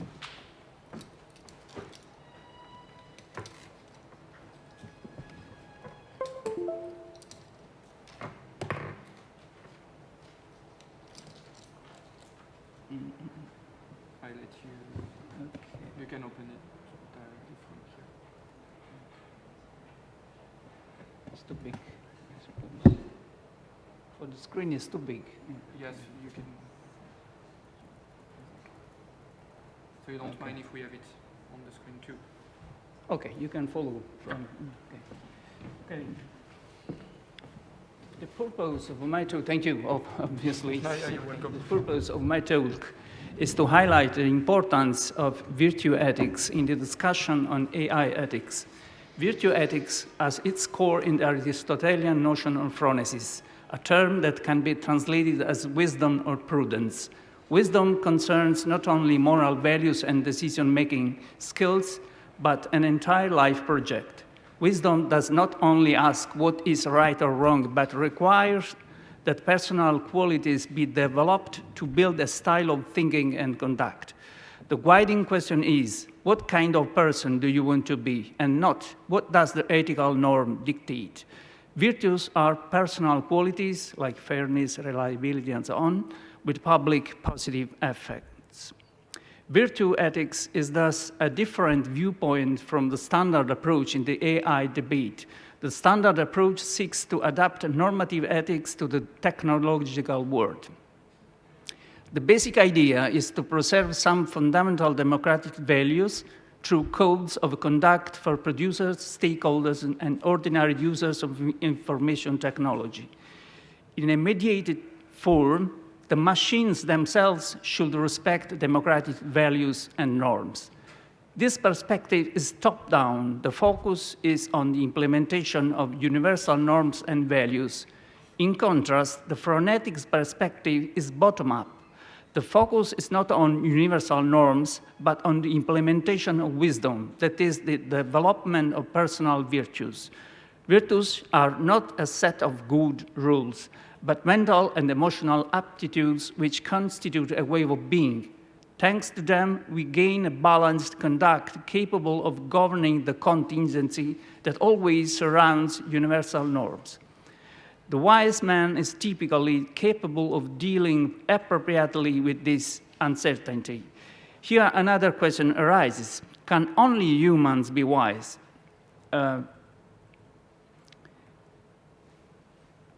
Can AI be wise? I don't think the answer is simply no. My speech has 3 steps. First, a look at the standard approach. Second, a look at Aristotelian phronesis. Third, some final remarks in the implementation of wisdom. I do that, so you can. Okay, thank you. You helped me. So the standard approach, the prevailing orientation in theoretical and political debate is to neutralize the risks of AI. Machines must not cause negative behavior that impairs individual freedom, starting with the right to self-determination of one's mental states and choices. In March 2024, the European Community approved the AI Act to promote, quote, the uptake of human-centric and trustworthy artificial intelligence while ensuring a high level of protection of health, safety, fundamental rights, including democracy, the rule of law, and environmental protection to protect against the harmful effects of AI, end quote. Emotion recognition system in workplaces and schools, social credit system, predictive policing practices, and systems that manipulate human behavior or exploit people's vulnerabilities are banned. We must prevent machines from having the same biases as us. The key points are therefore, as Fiorella Battaglia summarizes, ethics in design, accountability, ability of the system to be democratically explained, ethics by design, responsive to ethical concerns and reasoning aligned with shared ethical values, ethics for designers, professional ethics, professional codes of conduct. Clearly, the model is a cascading concatenation of rules that aims at the responsible self-regulation of all actors, from technicians to common users and finally to machines themselves. This is very important, but it denotes a normative and preventive approach. Values and standards are set upstream. My problem, however, is what happens downstream. It's impossible to control our own and machines' behavior in advance. If it is true that we live in the infosphere, that ours is already an on life, as Luciano Floridi says, then we live in a permanent flow of information, which is not only conveyed, but also pre-oriented by machines. In infosphere, it's difficult to distinguish exactly between the user and the tool. Machines plus humans build a new contingent environment, hardly to be controlled by a priori rules. If top-down regulation only helps to a certain extent, then it might be useful to strengthen the bottom-up approach. Virtue ethics goes in this direction. The phronetic model. Virtue ethics is an alternative to normative ethics because it starts from contingency and the impossibility of finding absolute rights, rules, and values. Contingency means uncertainty, risk, imperfection. In the prudential view, this is an ontological character of the world, or at least of the human relationship with the world. No science and no technique can eliminate contingency. Indeed, fighting the illusion that they can do so is already a sign of wisdom. As Martha Nussbaum has shown in The Fragility of Goodness, in the background of the Aristotelian conception, we glimpse the lesson of Greek tragedians who show an ignorant, fallible man, victim of opposing pressures, author of often fatal errors. Phronesis is an intellectual capacity, but also a moral qualification as an attribute of the man aware of his human condition. In the Nicomachean Ethics, Aristotle states that practical science deals with acting well, whose realization is the supreme good. Practical science cannot have the same exactness as the theoretical sciences because goods are subject to variation and fluctuation, and therefore its demonstration do not apply always, but only mostly. There is a basic indeterminacy of human experience that prevents the deduction of the rule of action from general norms. The idea of the good itself is not unitary, but depends on the types of objects considered according to different categorizations. This does not lead to relativism, but to a type of fluid rationality centered on the conceptual register of fairness, measure, and balance. If there is no longer a transcendent measure that determines the quality of action, it's the ability to identify a measure that will give moral quality to action. This capacity is phronesis, an intellectual aptitude distinct from the epistemological aptitude. Sophia, phronesis is also distinct from the properly ethical virtues, which come from the desiring soul. Thus, the virtuous habit lies in the capacity to govern the impulses of the passions that make up the contrasting psychic matter of desires. The challenge of virtue is not to deny this psychical material, but to make good use of it, subjecting its contrasting impulses to a rule. The task of prudence is to find this rule, which results in the appropriate choices, priorities. Hence, the beautiful definition, choice is desiring thought or rational desire. The wise man is the man capable of good deliberation, which finally consists in matching means to ends and ends to means. Indeed, phronesis is the capacity for judgment, defined as, quote, the rightness with regard to the expedient, rightness in respect of both the end, the manner, and the time, end quote. So there is no good end, nor a good will in absolute terms. The end is good when one considers the manner and the time. The choice is not about abstract possibilities, about technically feasible and logically compatible things. Instead, choice is about the possibility of the concrete individual. Wisdom itself is approached as a knowledge of the particular. The general has the advantage of exactness, but the disadvantage of losing familiarity and closeness with things. The so-called practical syllogism summarizes the structure of action. The major premise indicates the end, set by moral virtue. The minor premise indicates the deliberation of the means formulated by the phronesis. The conclusion is the resulting action.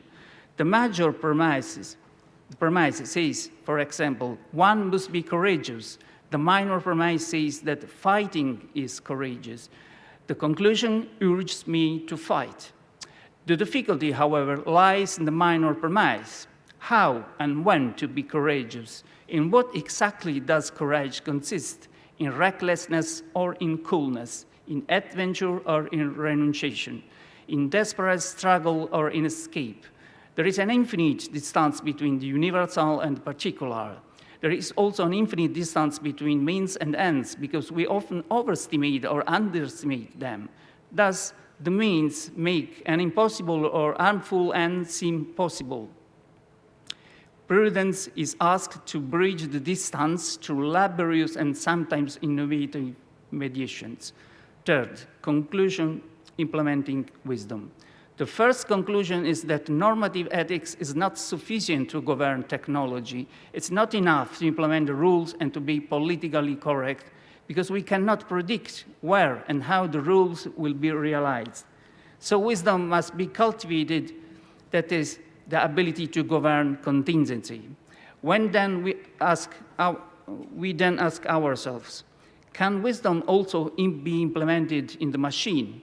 My answer is only in part, precisely in the dianoetic and inferential part that makes up virtue. The move from the computational machine to AI is not by chance a move towards a fluid form of intelligence. One advanced area of machine learning is deep learning. Instead of using existing structured data, the machine is trained to learn directly from the environment. Another frontier is reached is situated robotics, which aims to build embodied machines capable of creatively reacting to environmental stimuli. Machines also read and react to our emotional expressions. Furthermore, AI is becoming adept to a practical syllogism as an inferential capacity within a fuzzy context. From this point of view, the introduction of AI in the legal field is emblematic. Here, too, the trend is to use machine learning to make decisions. It's not just a matter of processing countless previous decisions, but of achieving a more neutral decision due to the correctness of argumentative passages and less bias influencing the judge. For the same reason, the machine is used to make decisions in the military and medical fields. So collaboration with AI in the field of deliberation is today a fact based on the intellectual aspect of wisdom.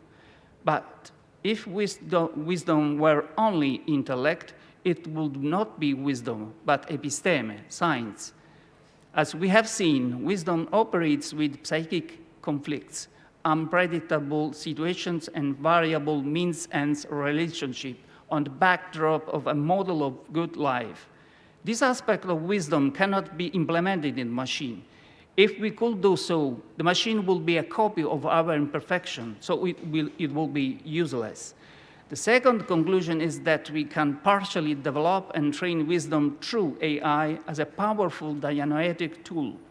But it's a big mistake to confuse the epistemic part of ethics with the whole of an ethical life. Therefore, we should cultivate wisdom in our relationship with machines, taken both as an inferential tools and as a part of a general contingent environment, where we assume that intelligent machines are as unpredictable as other living beings, and therefore they must prudentially treated as an element of a judgment on means ends in an opaque situation. Thank you for your attention. Thank you. It was perfect. Perfect for time, and many thanks for the content. So now we have 5 real minutes for discussion. Yes, Pion. I share my mic with you. It's okay. I have 3 short questions. So you say virtue, wisdom, and what do you mean by virtue and wisdom? I don't see any kind of understanding. So The first word, prudent. How do you understand virtue? Virtue. Virtue. Okay. And wisdom. How do you say wisdom? The third one, how it related to your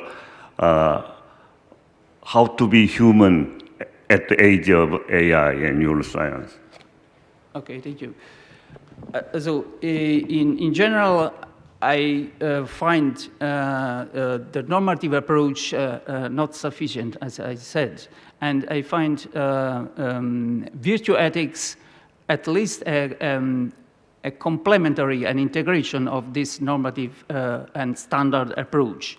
Then the question, what is virtue? And virtue I could define with Aristotle as an excellent way of being, of living, and virtue is made generally in a set of qualities, as I showed. There are a set of qualities, which qualities you could ask, and I would respond, okay, the qualities the people would appreciate, or people usually appreciate in the common life. And so if you say your open-mindedness or your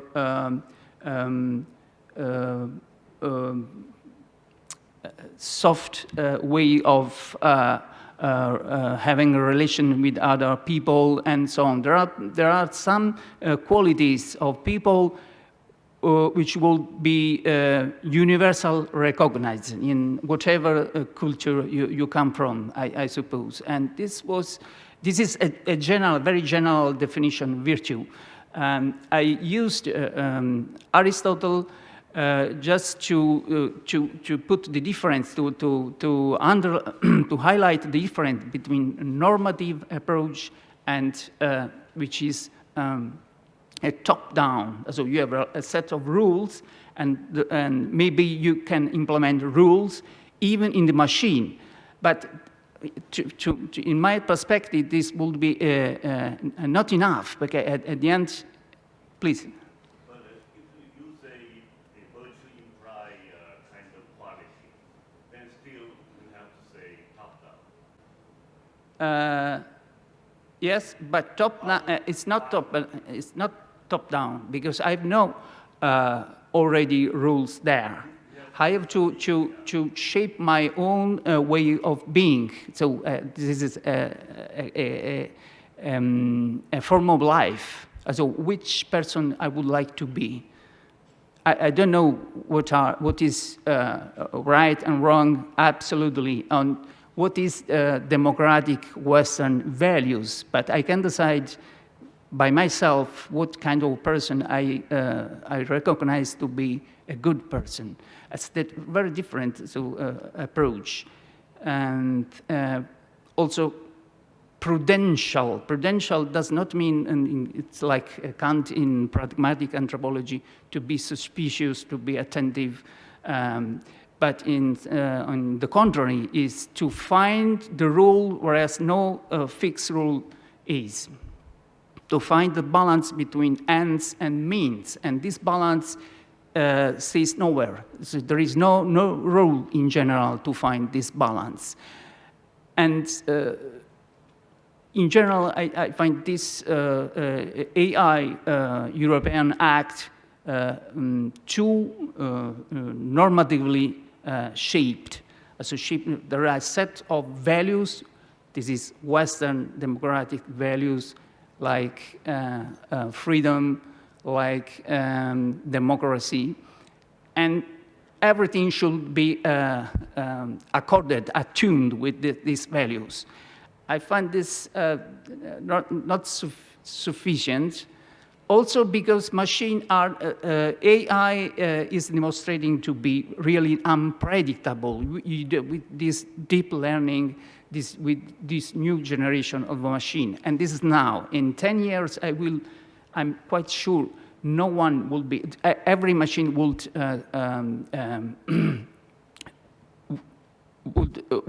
overcome Turing test, would pass Turing test. I'm just not really sure about the order of who raised his hand first, but okay, we have time just for one question, so I'm sorry. Or you ask your two questions in a row, trying to make it short. Yeah, because. It's a follow-up of your last answer. So I totally agree with your plea for virtue ethics in artificial intelligence.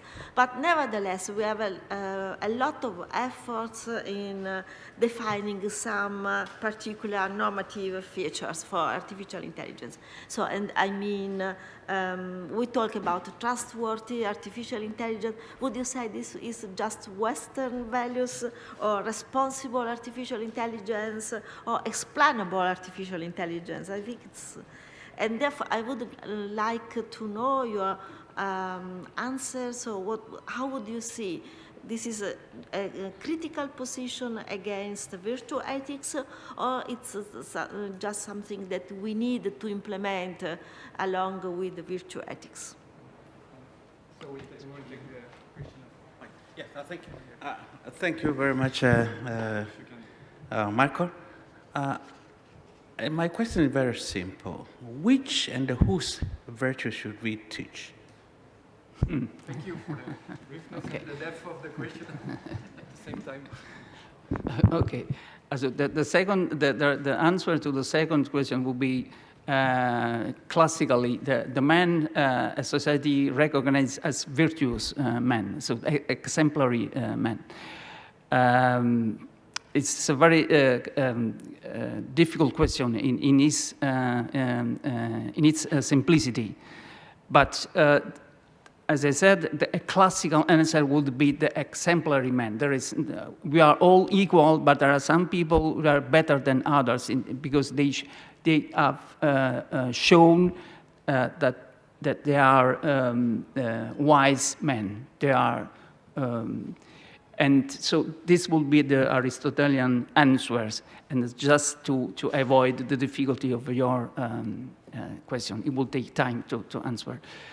And the other answer is, yes, I find, so I'm not a moral philosopher.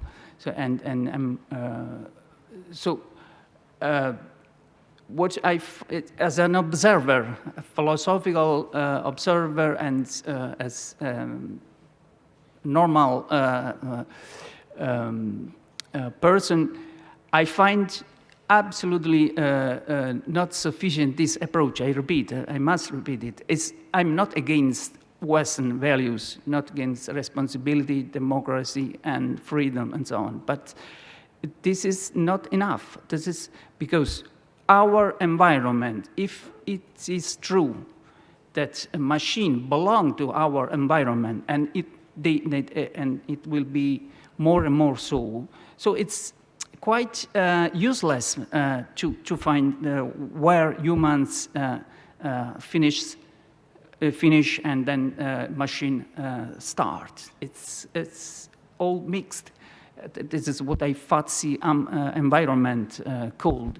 So if it's true, if this is true, it's not important that we respect norms and even machine are not biased, because at the end we mix everything up, and at the end we are alone with our choices, with our way of living. And this is also the basic idea of govern of contingency. You can never overcome contingency. Even if you have the best norm of the world, or the best word of the world, like freedom, then in the situation you cannot, you have no rule to apply and to realize this idea. And so this idea of neutralization, of not being biased, I find it not a good, not a sufficient approach to a factual mixed environment, mixed by humans plus machine. They shape a whole. You cannot find the divide, so the difference, a point of difference, a border. Thank you. Plus, I think the idea of bottom-up is complementary, because if you want to implement what it means to be trustworthy, or what is the term you want to explainable, even explainable, will depend on the application, will depend on the group of people, and then you need a kind of phronesis. Phronesis is what a judge to meet does. the normative expectations, or something like that. But it's only my guess. And I don't want to. Yes, that's something else, but it's okay. Okay. Anyway, I think we've opened ground for a discussion again, and it's really great that each presentation is doing that.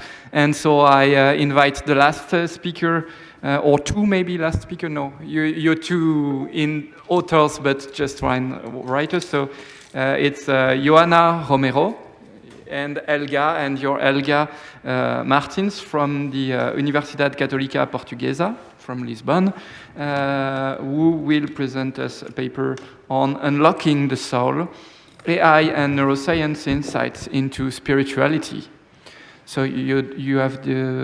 In the drive? Yeah, please. Oh, This one here, please. yes. So we do that, we wait. We wait for the machine to agree. Martins. It's in Martins.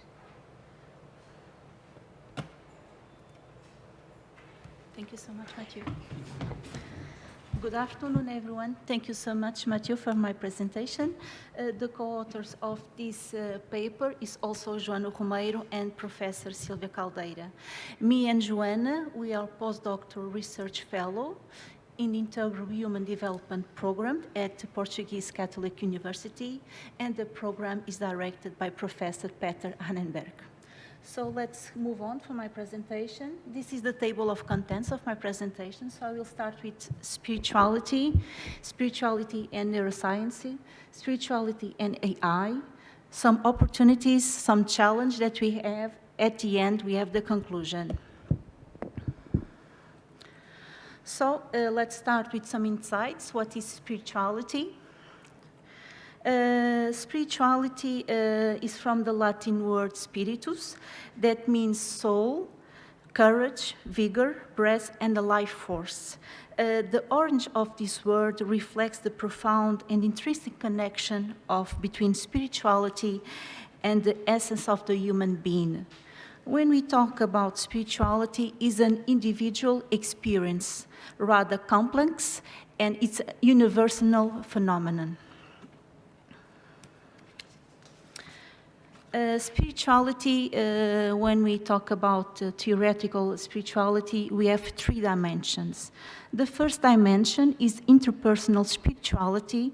This internal spirituality involves a self-reflection, personal growth, and an inner journey of discover our own beliefs, values, and the purpose and meaning in our lives. Interpersonal spirituality is about connection that we have to our inner selves and our self-awareness and a sense of inner peace. Interpersonal spirituality emphasizes the connections that we foster, the connections around us, our family, our friends, and our community that we are involved. When we talk about interpersonal spirituality, we talk about compassion, empathy, and a sense of belonging that arises in the meaningful interactions with each other. We also have the transpersonal spirituality that involves a connection with something that is greater than ourselves. Normally, it's a higher power. So I bring you this definition of spirituality. This is a concept analysis of Megan Best. She's a medical doctor in palliative care.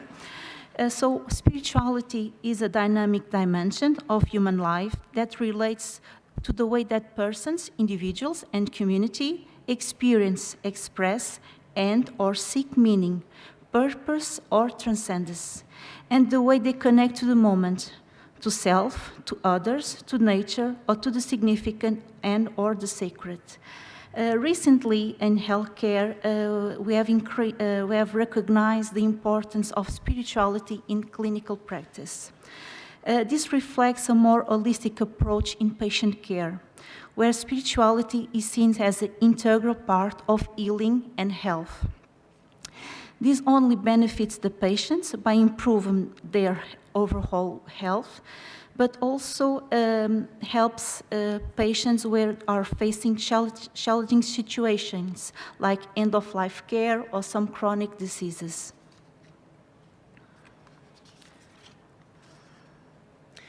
Spirituality and neuroscience. We have some major milestones regarding this topic, especially in the 60s with early EHI studies that researchers observed that distinct brainwave patterns increase alpha and theta waves, especially when people have spiritual experience. In the 80s, we have the era of the new theology that emerged, and in the 90s, still a present moment, we have the advanced neuroimaging of technology, and we have greater findings regarding spirituality and neuroimaging. I'm going to give you some examples because time is limited.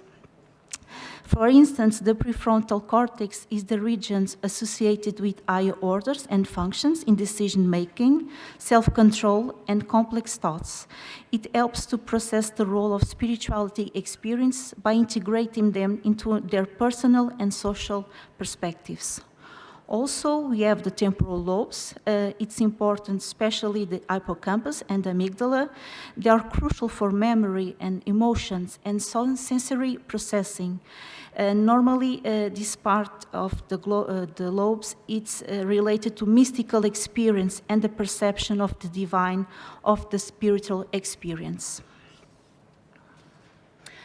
Now, since the new millennium, we have expansions of the research regarding spirituality, and now the researchers try to investigate the potential therapeutic benefit of spirituality in healthcare.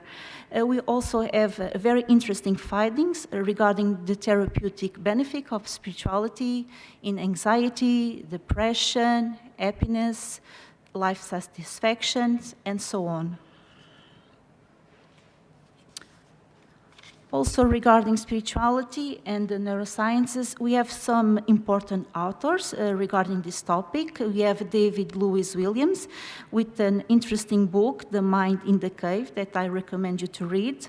And also Antonio Damasio, who is a contemporary neuroscientist that make very significant studies regarding the understanding, the process of the understanding of the selves and the feelings that integrate the emotions regarding spirituality spirituality.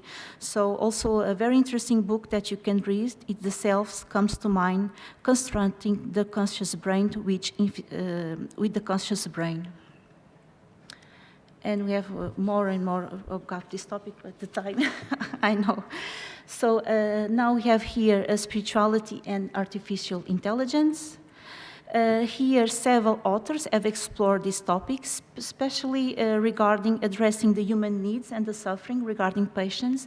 And they arise a couple of questions that are quite interesting. If the AI and the algorithm can predict the human needs in healthcare, if AI is capable to respond regarding the suffering and relieving of the suffering of the patients, how they can do it. It's an interesting questions to answer. And also, we have another author like Stephen Kahn that argued that the meaning in individuals attribute to their suffering influence how they cope with it. So the idea underscores that the significance and the meaning of meaning theory, which is related to logotherapy, it's a very interesting theory. They try to question how AI can grasp the increasingly complex and also abstract of spirituality and how these dimensions are in the human existence to understand. So we have some opportunities regarding spirituality and AI and neuroscience. I think the most interesting is we bring together science and spirituality, encourage the perspective of unlocking the soul with the collaborations of neuroscientists, psychologists, healthcare researchers, spiritual leaders is also important, and theology. It's important to unlock the soul and to explore how spiritual experiences are presented in the brain and how this experience might be understood from a scientific and a spiritual perspective. Also, we have the opportunity regarding identifying the patterns and the states that are related to spiritual experience. Also, the opportunity to develop algorithms, tools regarding spirituality. We can offer a personalized care regarding spiritual practice and resource, and regarding the patients, if we have an algorithm regarding spirituality. And also, AI can enhance this decision-making in healthcare, not replacing the human decision, but they can assist the healthcare providers by helping regarding the data, because in healthcare we have a lot of data to analyze. But the last call regarding decision must be a clinical judgment by the healthcare professionals regarding the decision-making of the process in healthcare. Also, it's important to engage the patient in the decision-making in healthcare. Also, it can improve healthcare regarding treatments, accuracy of diagnosis, help in treatment plans, so it could help patient care. Also, regarding accessibility to spiritual resources, now we have digital platforms, AR apps, platforms that can help with meditation, inspirational content, and virtual support communities. And also, they have opportunity to have new philosophical and theological interpretations of spirituality. We have some challenges too. I think we cannot reduce spirituality to a neurological process only, because it's more than this. A spiritual experience and traditions are deeply diverse and rich. They are quite personal. They are with some aspect of cultural and historical dimensions, and they go beyond from the neurological process. It's much more than this. We cannot reduce this experience to just only a brain activity, because we are at risk to take away the deep meaning of spirituality and the spiritual experience of the patients. Also, we have the bias regarding the algorithms, regarding spirituality, because spirituality is quite personal in a subjective topic. So, algorithms are based in data and patterns and mathematical calculations, but they can struggle to account the individual's perspective of spirituality of the patient. So, and you can let some not understanding what the patient is feeling regarding spirituality. Also, we can have some bias regard the understanding of the algorithms, because if the algorithm is created with a non-inclusive and diverse perspectives of spirituality of the patients, because our society is more diverse, more cultural diverse. So I think we need to take this into account. Also, we have ethical concerns regarding data protection, collecting data, analyzing data regarding spirituality, because it's a very personal topic, and its privacy regarding that topic. And also, we have the problem of autonomy regarding the patients, because providing these tools and insights without respecting the personal beliefs and choices and autonomy of the patients regarding spirituality. So we need to take that in the consideration of the patient. Also, confidentiality of the data, it's also important, because such information is quite crucial for the patient. And we need to maintain the trust and integrity and the dignity of the patients. At last, I think the main challenge is to maintain the human approach in healthcare. AI could complement, could help, could enhance the healthcare professionals, but cannot replace, not in a way, the role of the healthcare professionals. While AI can provide data-driven insights and support, but empathy, comfort, understanding, and decision-making of human professionals are irreplaceable. It's necessary to ensure that AI tools are used with the guidance of skilled professionals in healthcare that can provide and do a nice job, an accurate job regarding spirituality. Just to finish my presentation, AI and other technologies become increasingly integrated in healthcare, but there's a risk of reverting again to a biomedical reductionist perspective, because now in healthcare we emphasize more an holistic approach that can understand the human dimensions in their integral human development. So it's important to have this holistic approach. Also, we know that in science, especially in healthcare researchers, we are in the deep need to unlock the soul, to understand more what is spirituality. But however, Lewis Williams has a very interesting and wise perspective regarding spirituality. He said that we don't have to explain everything in order to explain something. I think this applies to spirituality. You don't need to explain everything to know that it exists. So thank you so much for my presentation. Thank you so much.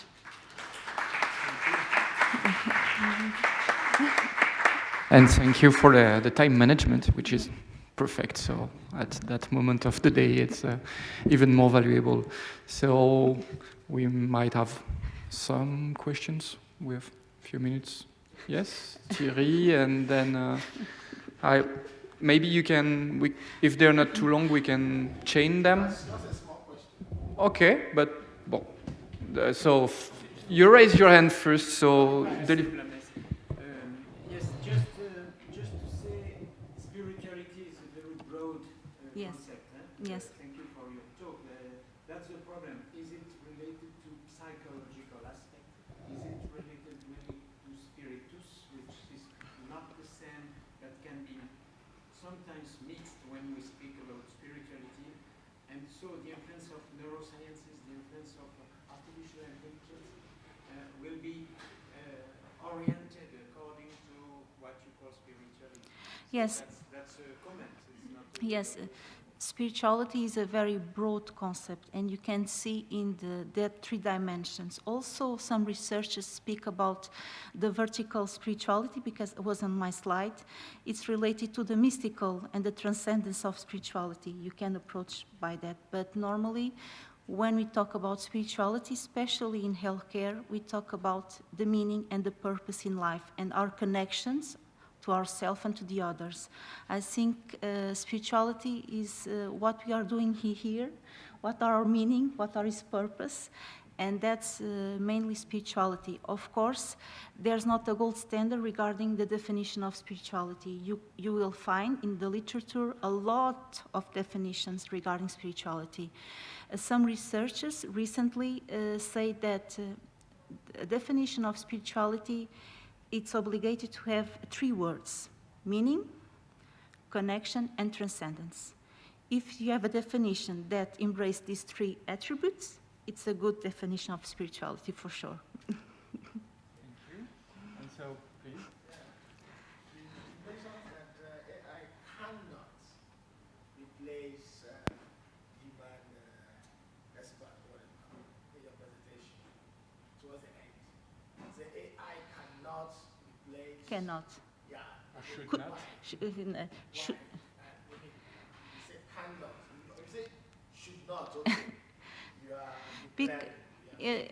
if say cannot. it's in, yes. If we have AI system that can do it, why should the human person be there irrelevant? It should go for AI does. Yes. So if you say it doesn't have the capacity, or even if it has the capacity, it should not do it. The human person. Yes. The point you are making. Yes, I think interesting when you're talking about patients, especially vulnerable patients, end-of-life patients, AI cannot substitute my role as a healthcare practitioner because it could not be empathic with you, could not understand what they are suffering, could not understand your feelings, could not have a sense of empathy towards you. Regarding the role of the humans in healthcare, that part of AI cannot replace the human role of the healthcare. Could help regarding decision-making, regarding the decision, regarding the treatments. But the personal perspective of the human care, AI cannot replace. It's impossible. But I hope it's also should not, because with the progress of giving the appearance of humanity, if you're not aware that it's a machine talking to you, then, or if you think the machine is conscious, you have wrong ideas on what is a computer, then you might start thinking practically speaking, the words can be emitted by the computer. But then we know, I hope, and it's another very nice piece of the work of the AI research group I was mentioning earlier, they say, and Brian, you correct me if I'm not exactly correct, but like, what is the meaning when you know what a computer is? What is the value of the computer emitting the world? I sympathize with your suffering and with the coming of the end of your life. While when it's a human saying that, there is value and meaning in it.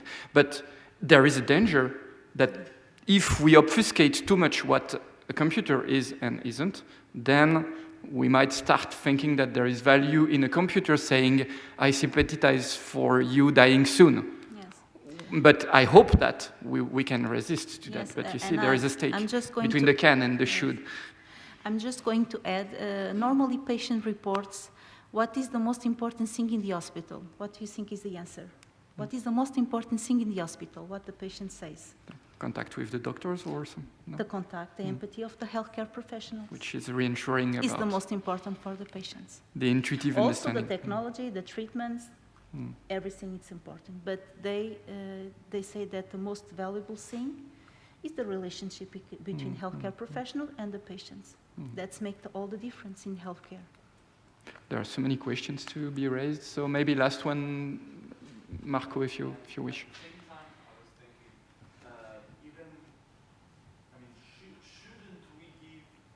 Shouldn't we create machines that do that? Once we ask the patient if he, for example, prefers to speak with a human or it's the same thing, because we already have experiments and papers about the fact that the therapy is how it